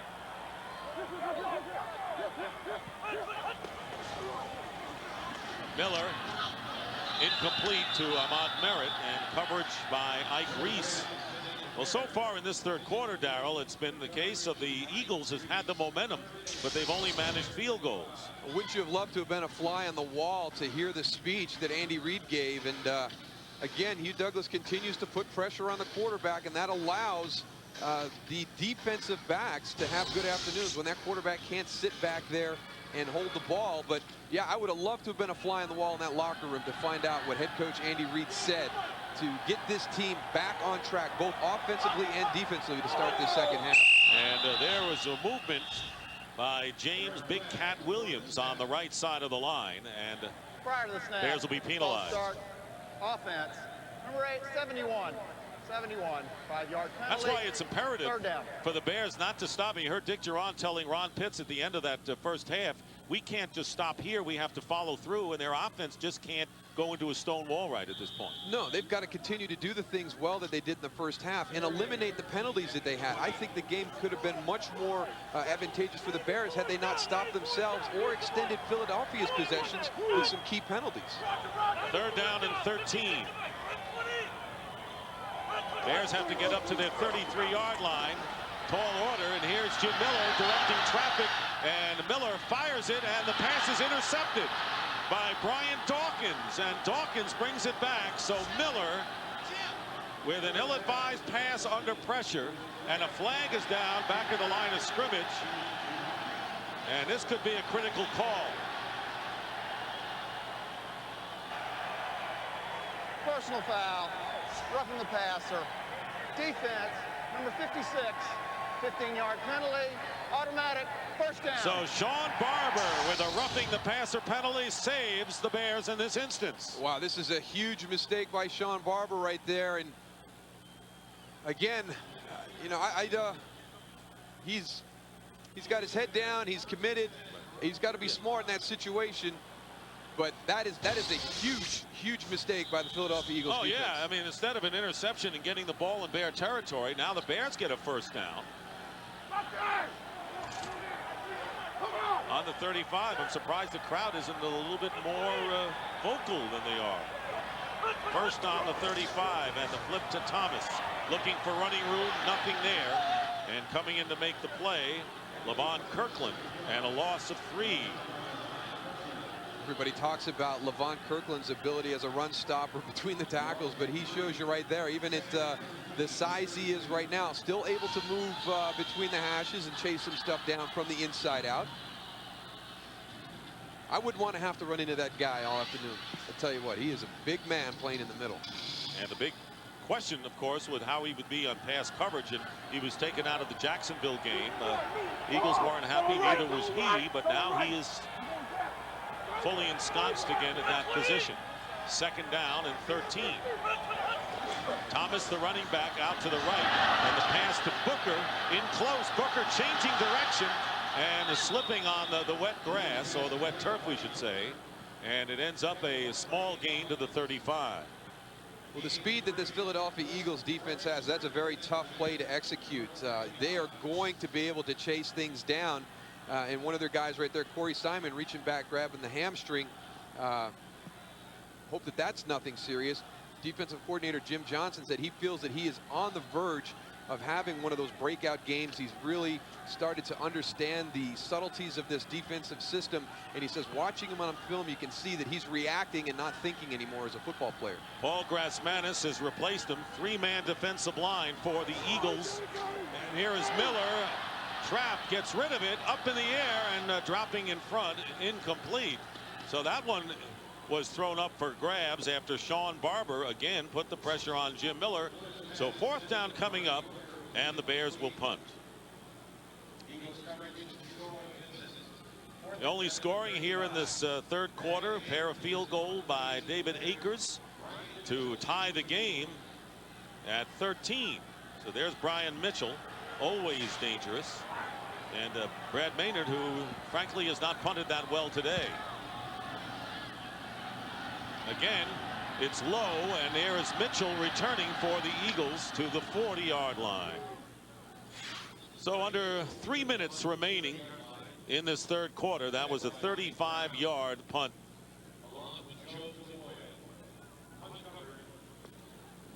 Donovan McNabb coming back, and he has felt and seen and heard the pressure all day.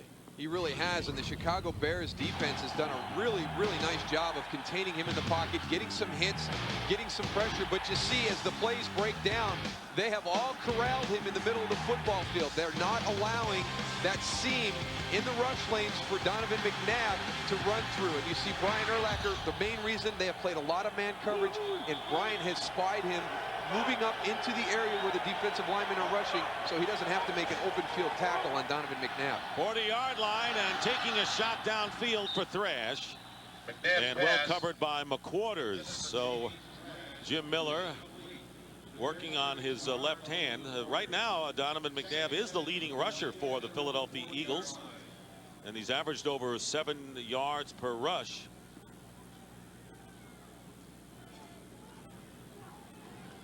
Jim Miller, who admitted to us that he will feel the pain in his elbow.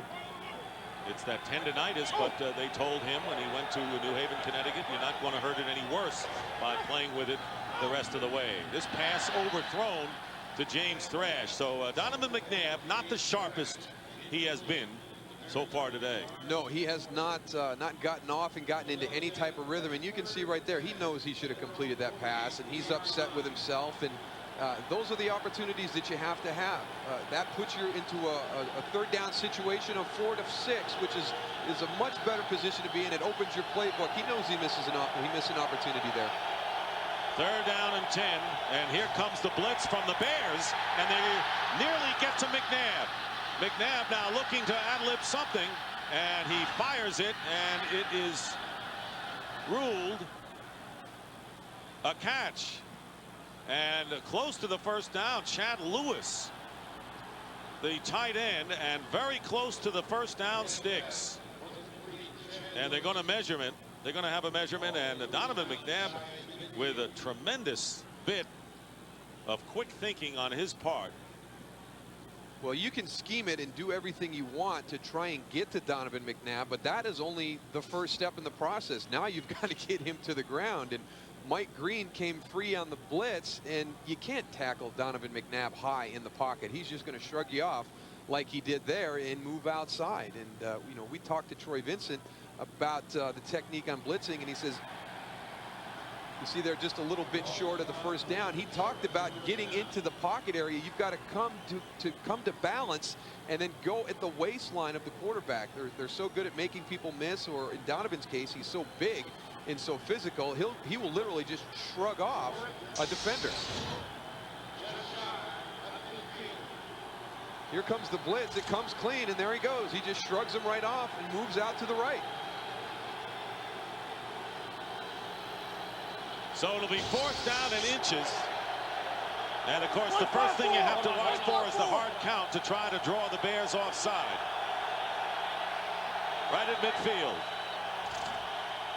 4th down and midfield for the Eagles. The quarterback sneak, 1st down for McNabb and the Eagles. They only needed about the length of a football, and they managed to get it to keep it alive. So the Bears clinging here in this 3rd quarter. They were up 13-7. The Eagles took momentum away, but have only managed 3-pointers. Well, you can see the confidence that Andy Reid has in his football team right now. That is a 4th down call at midfield, where if they are stopped, all of a sudden he's lost all the momentum he's gained back to the Bears.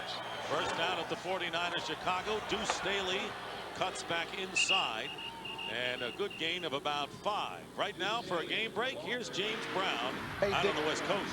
Dick and Daryl, finally, Tampa Bay breaking out of the offensive doldrum. Take a look at Brad Johnson. Pump fake, post pattern by Keyshawn. 2nd touchdown reception of the day for Keyshawn. 3rd of the season. Keyshawn's first 2 touchdown day since December of 2031-10. Back to Dick and Daryl. Bucks trying to go to 7-2, and with the Saints on a bye week would take over the lead in the NFC South.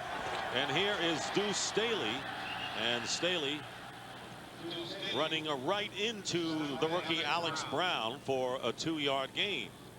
Under a minute remaining in the 3rd quarter. Alex Brown continuing to play well after that great start last week, getting his first opportunity to start, and he is a very, very athletic defensive end, moving down the line of scrimmage, very good at pressuring the quarterback, and I think the Bears have found a nice future there with Alex Brown at the defensive end position. And holding Staley to 2.5 yards per carry. Eagles dominating the ball control here in this 3rd quarter. 3rd down and 4. McNabb looking to run, and McNabb close to it and short of it. McNabb was stopped. Mike Caldwell, his former teammate, puts the clamps on as the clock runs down, and getting close to the end of this 3rd quarter. So 4th down, and Caldwell does the job at preventing McNabb from getting the 1st down, and the Eagles will punt. And this punt will take place in the 4th quarter. And that is the end of the 3rd quarter with the score. The Eagles and the Bears knotted up at 13. Fox NFL Sunday will continue after a word from your local Fox stations. And there is Jim Miller, who seemed to be nursing his hand during the last possession, loosening up. And there's Sean Landeta will be kicking. And the one thing Landeta has been proficient at is keeping the ball inside the 20, kicking it inside the 20. Leon Johnson is back deep, and this is a matter of a good touch for a kicker.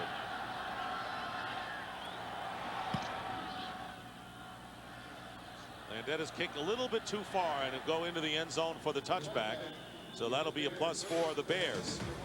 Well, the 3rd quarter wasn't kind to them. They had the ball 6 minutes less time than the Eagles. Introducing PCS Vision, clearly a whole new way to look at wireless. By Visa, it's everywhere NFL fans want to be. By GMC, we are professional grade. And by Burger King, now for a limited time, get the new Extreme Bacon and Cheese Whopper at Burger King.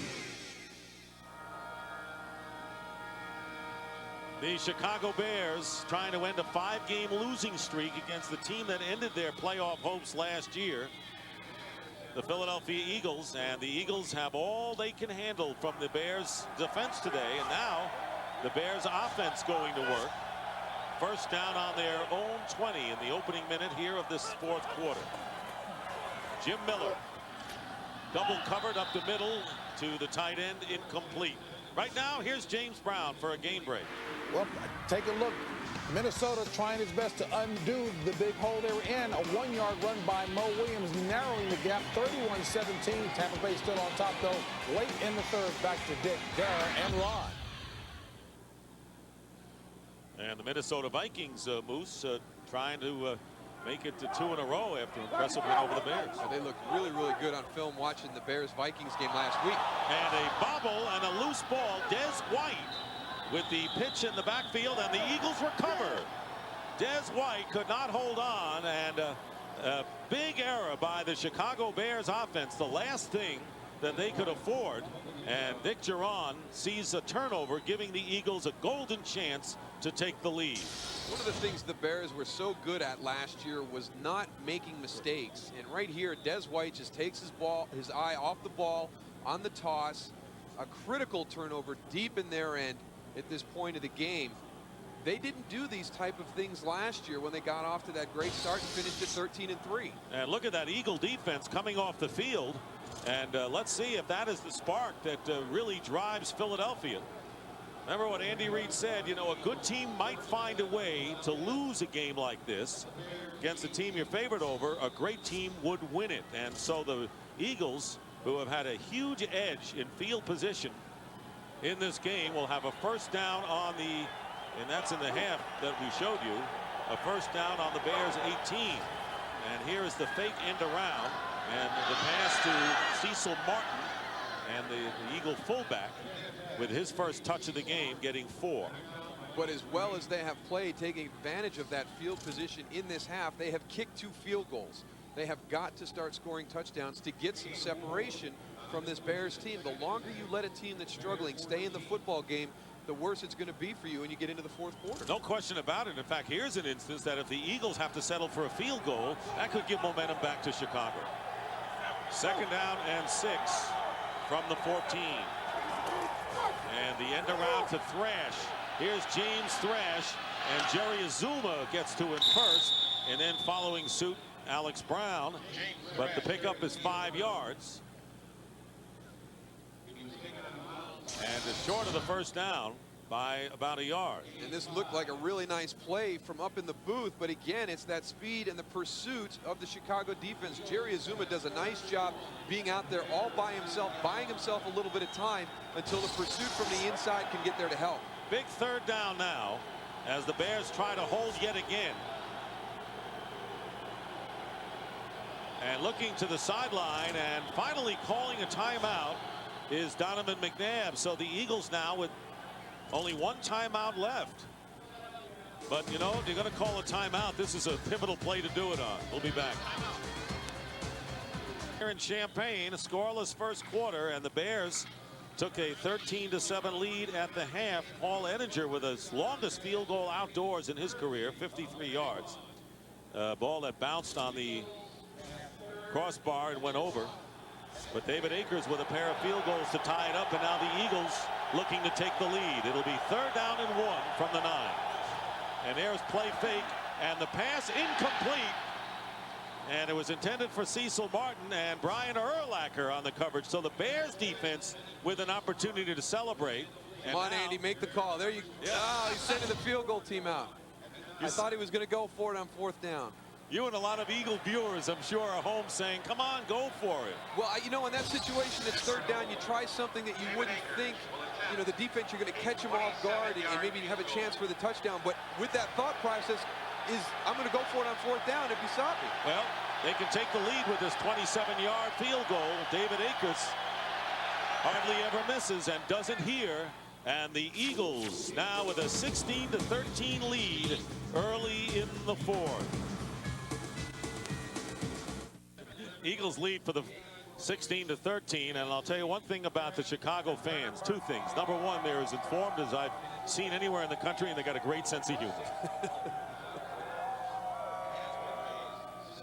There's always a tickle in their humor when they even criticize their loved teams. So the Eagles leading for the 2nd time in the game. They poke fun, but they really do love their sports teams in the city of Chicago, and it's a nice way to have a little bit of a laugh. Yeah, they are very savvy, these fans.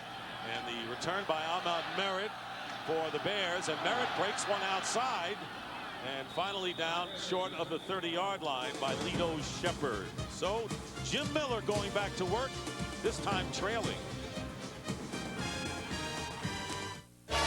Bench Service Plus, your automotive service experts.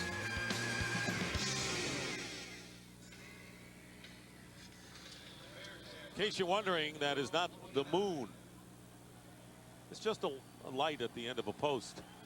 All right, the Eagles leading the Bears by 3. The Bears -4 yards this half. So they know they've got to get their offense going against a very strong defensive unit, and Anthony Thomas starts it and picks up 1 yard. Thomas has been the leading rusher for the Bears today, gaining 50 yards on 14 carries. And what they were doing in the first half that they haven't done here in the second half is run the ball effectively. And that is what is necessary for this offense to perform at the level it did last year. They came out and did a nice job in the first half, but they have really struggled the second half trying to get this run game back on course. And they shouldn't abandon the running game, because they're only down by 3 points with a lot of time to go. As you see the total yardage down to -3. And here is Miller, and Miller dumps it off to Anthony Thomas. Thomas slips and is stopped at the 35-yard line. He'll be short of the first down by about 3.5 as we send it down to Ron Pitts. Well, guys, one thing that won't help the Bears running game, the loss of a fullback, Damon Shelton, their starter. He injured his ankle earlier in the first half, tried to go on it. He is out with a sprained ankle. Stanley Pritchett, number 36, he will be in as the starter. Let's see how that affects Anthony Thomas as he runs in front of him to block. All right, Ron, thanks very much. Of course, Stanley Pritchett has already contributed in this game, has played well as a receiver as well as a blocker. Yeah, I think that he is considered a receiving fullback, but we saw Stanley Pritchett with a nice lead block on Anthony Thomas's first touchdown. He's a very effective blocker also. I guarantee Cincinnati will beat Houston. Anyway, 3rd down and 3, and Jim Miller gets buried back at the 30 by Hugh Douglas. And so for the Eagles, they've got a sack from the secondary and 1 from their second leading pass rusher, Hugh Douglas. Loss of 5. Well, they ran a little bit of a play-action boot here, but Jim Miller did not get far enough off the line of scrimmage, and we see a little bit of a mix-up in the protection on the backside with a little twist between the tackle and the defensive end, and Hugh Douglas came free for the sack. So Brian Mitchell back, and Brad Maynard will be punting for the Chicago Bears, who have to have some serious concerns about their offense if they're to come back in the game. Mitchell from the 30-yard line looking to give the Eagles another good field position story, and he does, bringing it back to midfield. A 22-yard punt return for Brian Mitchell, and the Eagles will get the ball at midfield and a 3-point lead. There, I think at the end of that you have to add, does Walter will always be #1 in our hearts? And I think a lot of people, but I was there last week to watch Emmitt Smith surpass Walter Payton as now the NFL's new all-time leading rusher. A special moment for all Cowboy fans, myself personally, but yeah, Walter Payton was a very special guy, but we've got another special guy who's the new rushing champion. From the 49-yard line, here's Donovan McNabb throwing, and the pass is caught by Lewis out of bounds. And I want to congratulate you, not only for the great job you did in paving the way for Emmitt Smith becoming the all-time leading rusher with your play in a career, but the way you handled it last week, being on the sideline, it was certainly an emotional and heartfelt moment, sincere on both parts, and I wish I kind of been there with you, just watching you two guys. It was amazing. It was a lot more emotional than I ever could have thought it would have been, and it was probably going to end up being one of the fondest memories I'll ever have as a player in the NFL. 2nd down, Deuce Staley, and he has the first down inside the 40-yard line. Alfonso Boone making the stop after a 4-yard pickup. So Donovan McNabb trying to lead the Eagles to a victory, and McNabb has receipt. Bobby Howard on the blitz right there. Cecil Martin does a nice job of coming off and picking him up. One of the reasons I think you always need a fullback in your backfield, because they pick up that loose guy that comes free to give your running back a chance. First down at the 38-yard line. And here is McNabb, and a flag is down. And once again, Chad Lewis on the far sideline, knocked out of bounds after what would be a 7-yard pickup, pending the penalty. And it'll be a hold against the Bears. They have been really hit with the many defensive penalties today, which have kept Eagle drives alive.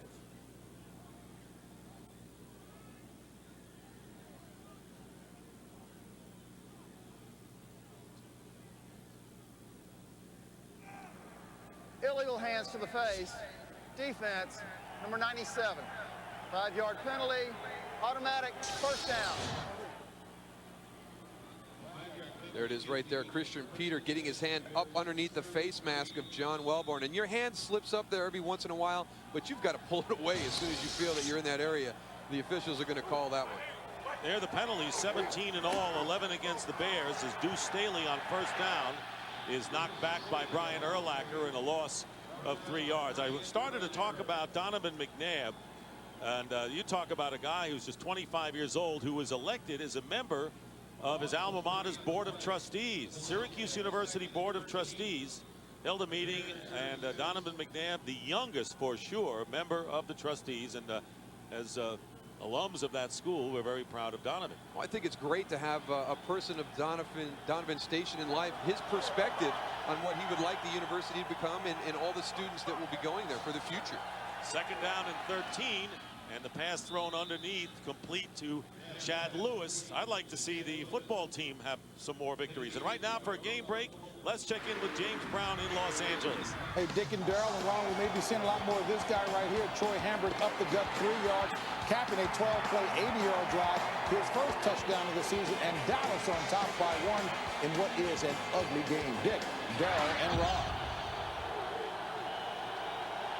Low scoring, but you know, you get the win, and it's going to be huge for whomever gets it in Detroit. And the pass on third down, close to the sticks to Thrash. He caught it, stayed in bounds, but he does not get the first. He's about a yard shy. A nice job at the end of that catch by James Thrash. He had to go down and pull it out of the turf, and as he rolls towards the sideline, he tries to stretch it forward towards the marker. Watch here. He goes down, digs it up, he's rolling. Now watch the stretch right there, but he had already rolled out of bounds. So fourth down coming up, and here again is another look at that play.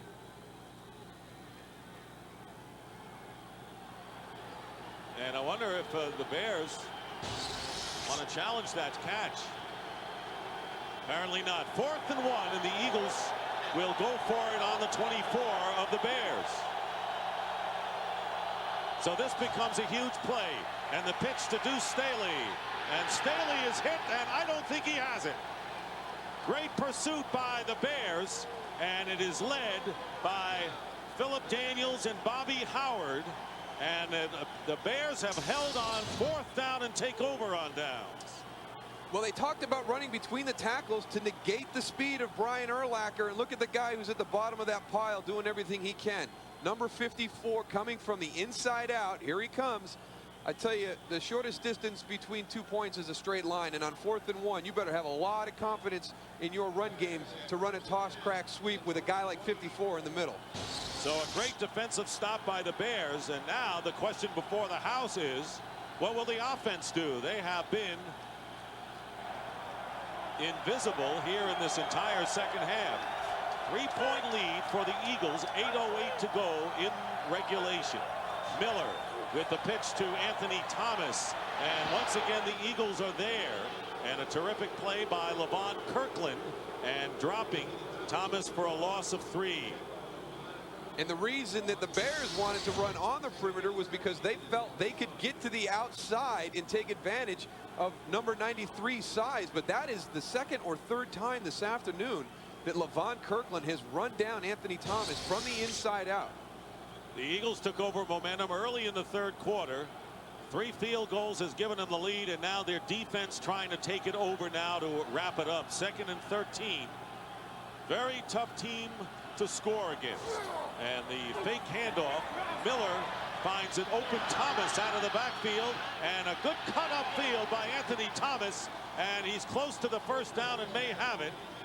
The miss was Sean Barber, the linebacker, and finally Thomas getting close to the sticks, and we may have a measurement to see whether the Bears get a first down. No need of the measurement, they have it.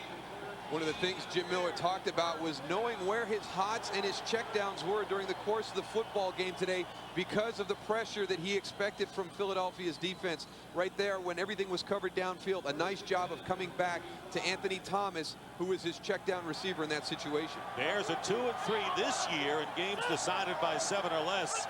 They won them all last year in those tight games. And a first down. And here is Miller. Miller has an open receiver, and he drops the ball. Marty Booker, and in all fairness, had to be turned around, but he had beaten his defender, and that would have been a huge gain for Chicago. Nice play action fake in the backfield, gets everybody's attention. You can see Marty Booker get behind everybody.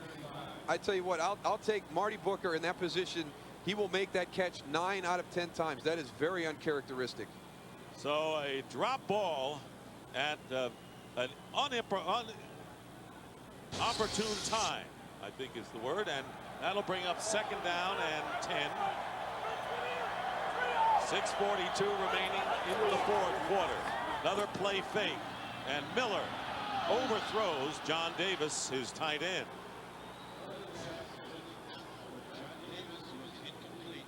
So John Shoup dialing up the offenses here, and the third down and 10.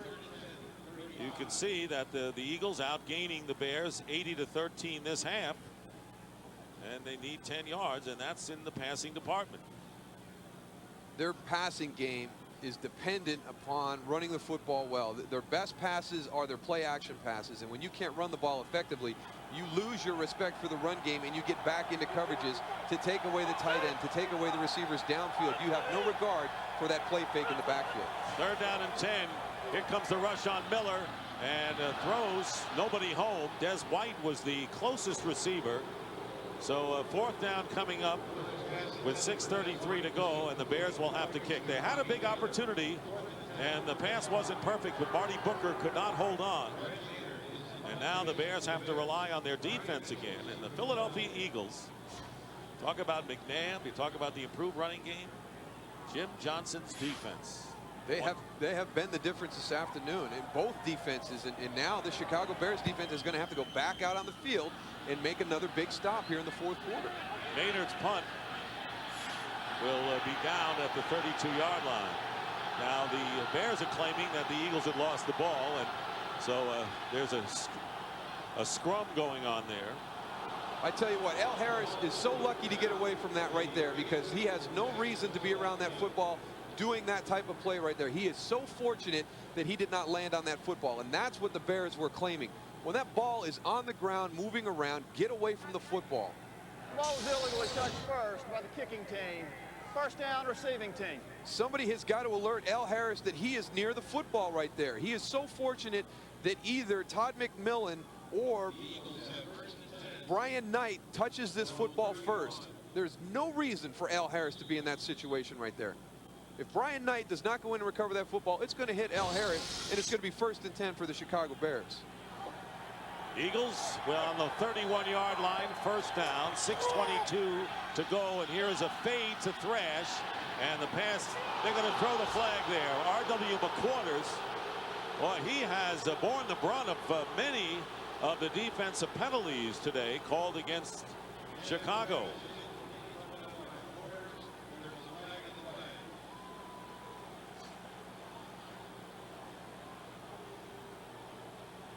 Well, at least they're discussing it.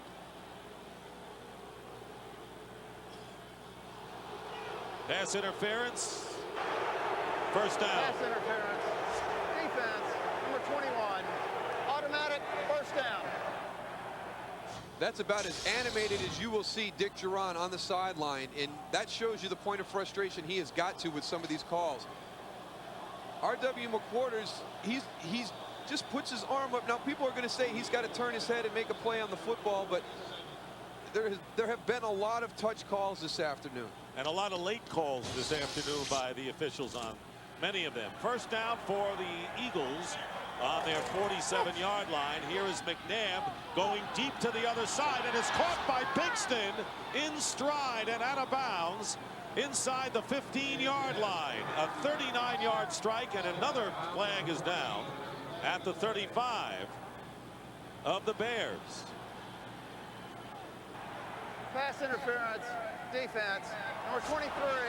Penalties decline, first down. Jerry Azuma, they decline it. First down on a big play.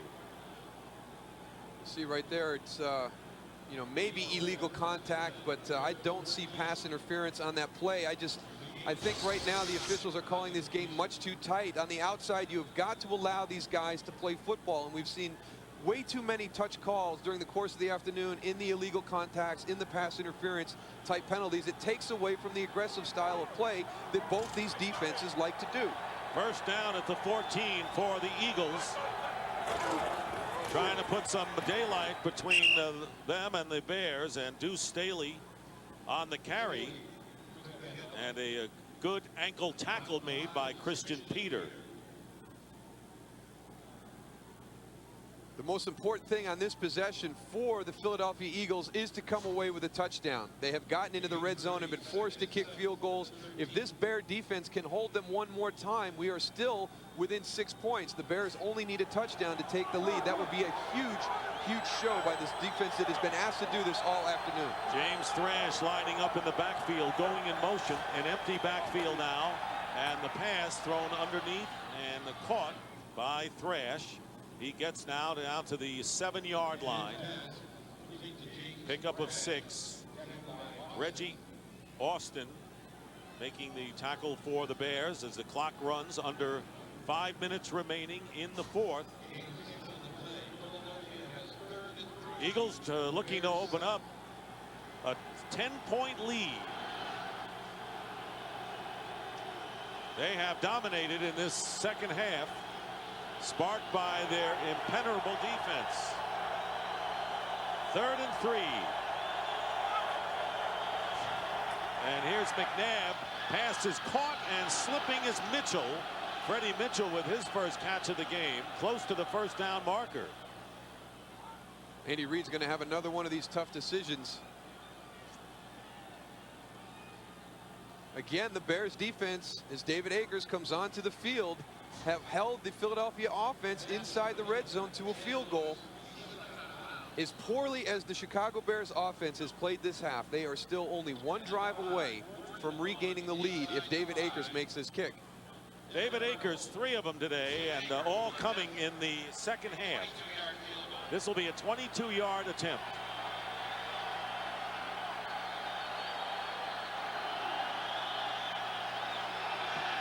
And Akers 4 for 4, and it is now 19-13. And now what that field goal does is that makes the Chicago Bears go the length of the field and a touchdown if they're to win this game. Let's take a look at some of the snaps.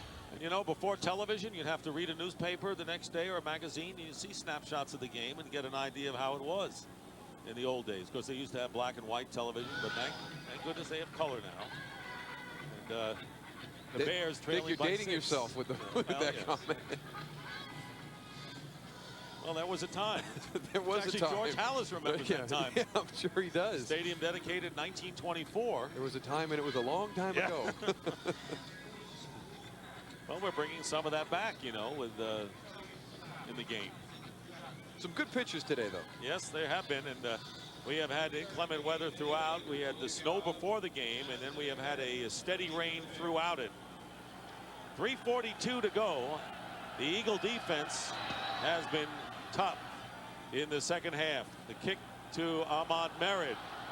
Merritt on the return is tripped up shy of the 25. Well, coming up next, second part of our doubleheader, Terrell Owens and the 49ers take on the Raiders as Jerry Rice will face San Francisco for the first time in his career. Redskins will battle the Seahawks, or the Rams take on the Cardinals. A full day of NFL action continues next on Fox. The Bay Area battle should be a dandy.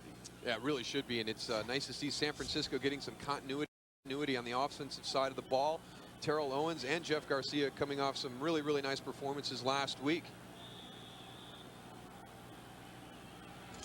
Bears starting from their 25-yard line, trying to solve the Eagle defense.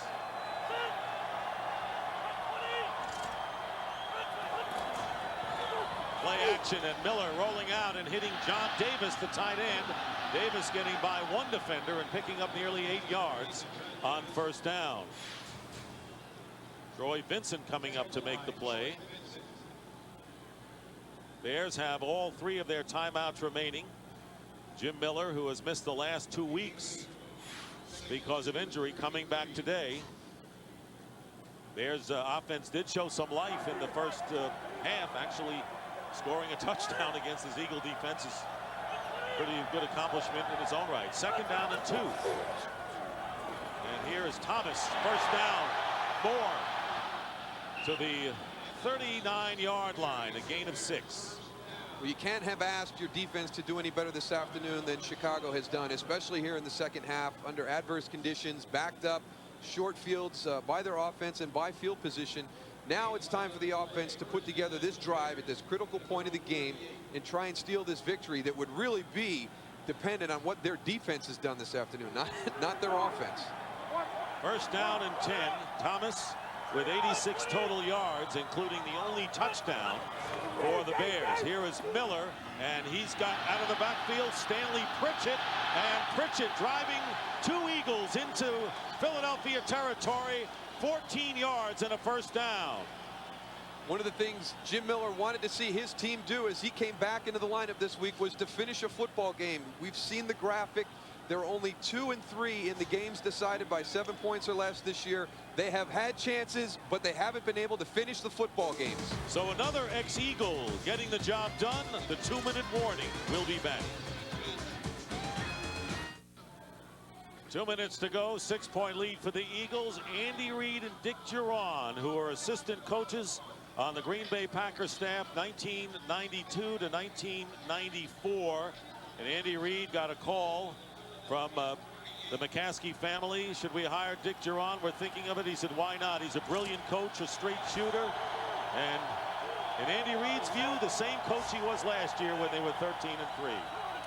1st and 10 in Eagle territory. The screen pass to Anthony Thomas, and Thomas carries inside the 35 for another first down. Brandon Whiting downfield, a big gain of 13. It has been an absolute exercise in futility this entire second half by this Bears offense, and with the game on the line, they are having their best drive of the afternoon.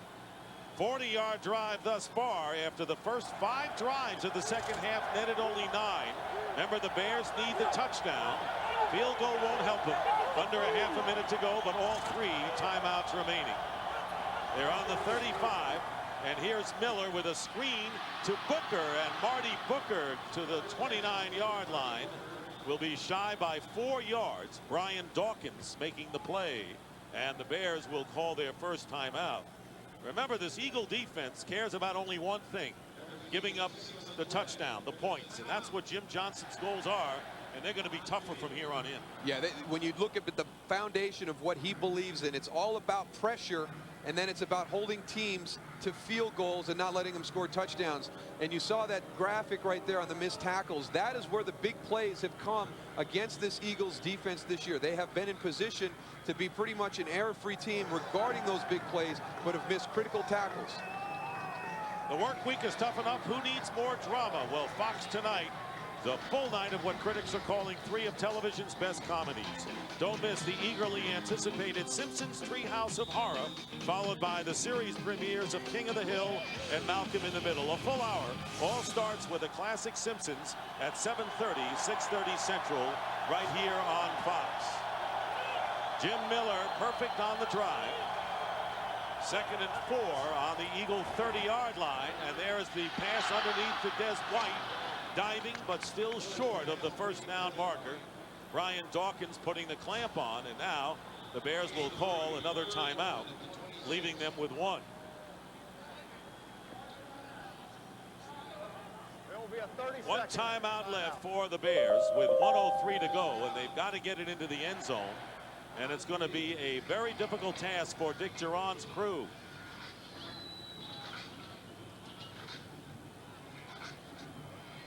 Today's game being produced by Bob Stenner, directed by Sandy Grossman, the associate director Charles McDonald, the broadcast associates Wayne Wilson and Robert Slosby. The technical producer is Bob Muller. The pregame show produced by Scott Ackerson, directed by Bob Levy. The vice president of studio operations is Jack Simmons, and the senior producer is Bill Brown. The executive producers of Fox Sports are Ed Gorin and David Hill. Chris Visser and Rick Odioso assisting us up here in the booth. Bears have Leon Johnson in their lineup. 3rd down and 1. And it's not so much the first downs. but being able to get close to the goal line. Leon Johnson in the lineup for the Bears, and here is Miller, and Miller's pass incomplete, intended for Marty Booker. So now it is 4th down and 1, and the Bears, of course, will go for it. The one thing that Jim Miller could not do in that situation was take the sacks. He does not have anybody that is wide open, but he has to get rid of that ball. He can't hold on to that football and force an issue where they could be in a 4th and long situation. 4th down and 1. Well, they in effect took a shot when you consider where they are now. This is the game for the Bears as far as surviving another set of downs. 4th down and 1, and the handoff, and 1st down for Leon Johnson. He got hit at the line, and then the second effort gives him enough. But the clock is running, under a minute to go.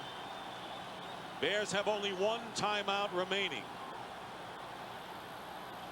Dick Geron, knowing the game is on the line. Yes, it's okay. On the 24, 1st down, play action. Here is Miller, and Miller's going into the end zone, and it's over the head of Des White, who is well covered down there by Al Harris and Blaine Bishop. It looked as though Des White was open for a second on a corner route. Jim Miller just a little bit long on that throw.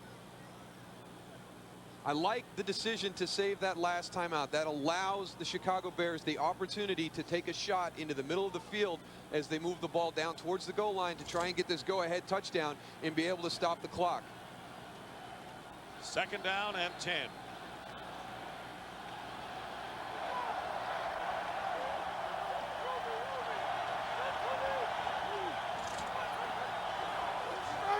Miller up the middle, and it's nearly picked off.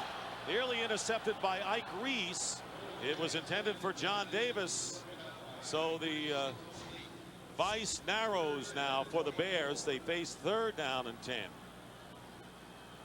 There's Andy Reid urging on the defensive unit. 3rd down and 10 on the 24-yard line. Clock is down to 25 seconds and still 1 timeout left. Brian Urlacher's probably said, send me in. I've scored before. There's not much more that that guy could do this afternoon to have a position, to be in position to win this football game right now. Bears 1 for 10 on 3rd down conversions. And here comes the blitz, and Miller is down back at the 35-yard line. Hugh Douglas came in virtually untouched, and the big sack will send the Bears into 4th down as they use their 3rd and final timeout. Well, they're attacking the middle. They've got everybody coming up here. That allows Hugh Douglas to come unblocked. There was a miscommunication between the tackle and the running back. One guy has to block down to take Hugh Douglas. The other guy has to go out on the end of the line. They both looked outside, and Hugh Douglas came unblocked to Jim Miller. That is the 2nd sack of the game for Hugh Douglas, and a huge one as the Bears using their final timeout. 4th down coming up, and to talk about 1st downs, they've got to get inside the 15-yard line, but more imposing is the fact that only 17 seconds remain. Well, it's only fitting that the Philadelphia Eagles defense would be the unit that is on the field this afternoon with the game on the line. They have played extremely well. They've forced this position right here with the 4th and 19. And I can't say enough about how well they have played this season. There has been knocks on them about being undersized, about teams being able to handle their pressure, questions in the secondary, but nobody seems to be able to beat them. 4th down and 19. And here is Jim Miller stepping up, and he's going for Tamarcus Robinson. Incomplete, thrown out of the end zone, and the Eagles will take over on downs and will win the game. So you know, I still don't know whether the Eagles are a great team. I think we got to wait a while for that, but I'll tell you what, they withstood a furious battle by a team that was wounded, 2-5 on the year, that barely needed a win today, and their defense bailed them out. I think they're in between a good team and a great team right now. They did what they had to do to win this football game today, but by no means did they come out and play to their potential against a team, as you put it, Dick, that is struggling, trying to find its identity, and they just were able to eke out a victory. There are the critical snaps of the game. There's the pass interference call on R.W. McQuarters. Shortly after that, Donovan McNabb goes in for a touchdown. The fumble by Des White right there, deep in the Chicago Bears end. And then right here, the drop by Marty Booker. There would have been a big play on the previous drive, but all day long it was the Bears not doing what they had to do. And the Eagles win on a day that Donovan McNabb is not nearly as his sharpest. So this is Dick Stockton for Daryl Johnston and Ron Pitts saying so long from Memorial Stadium. Final score, the Eagles 19, the Bears 13. Second half of our doubleheader coming up next. Right after these messages, for more information on today's game and the latest NFL news, log on to foxsports.com, the official sports site of the internet. So long, everybody.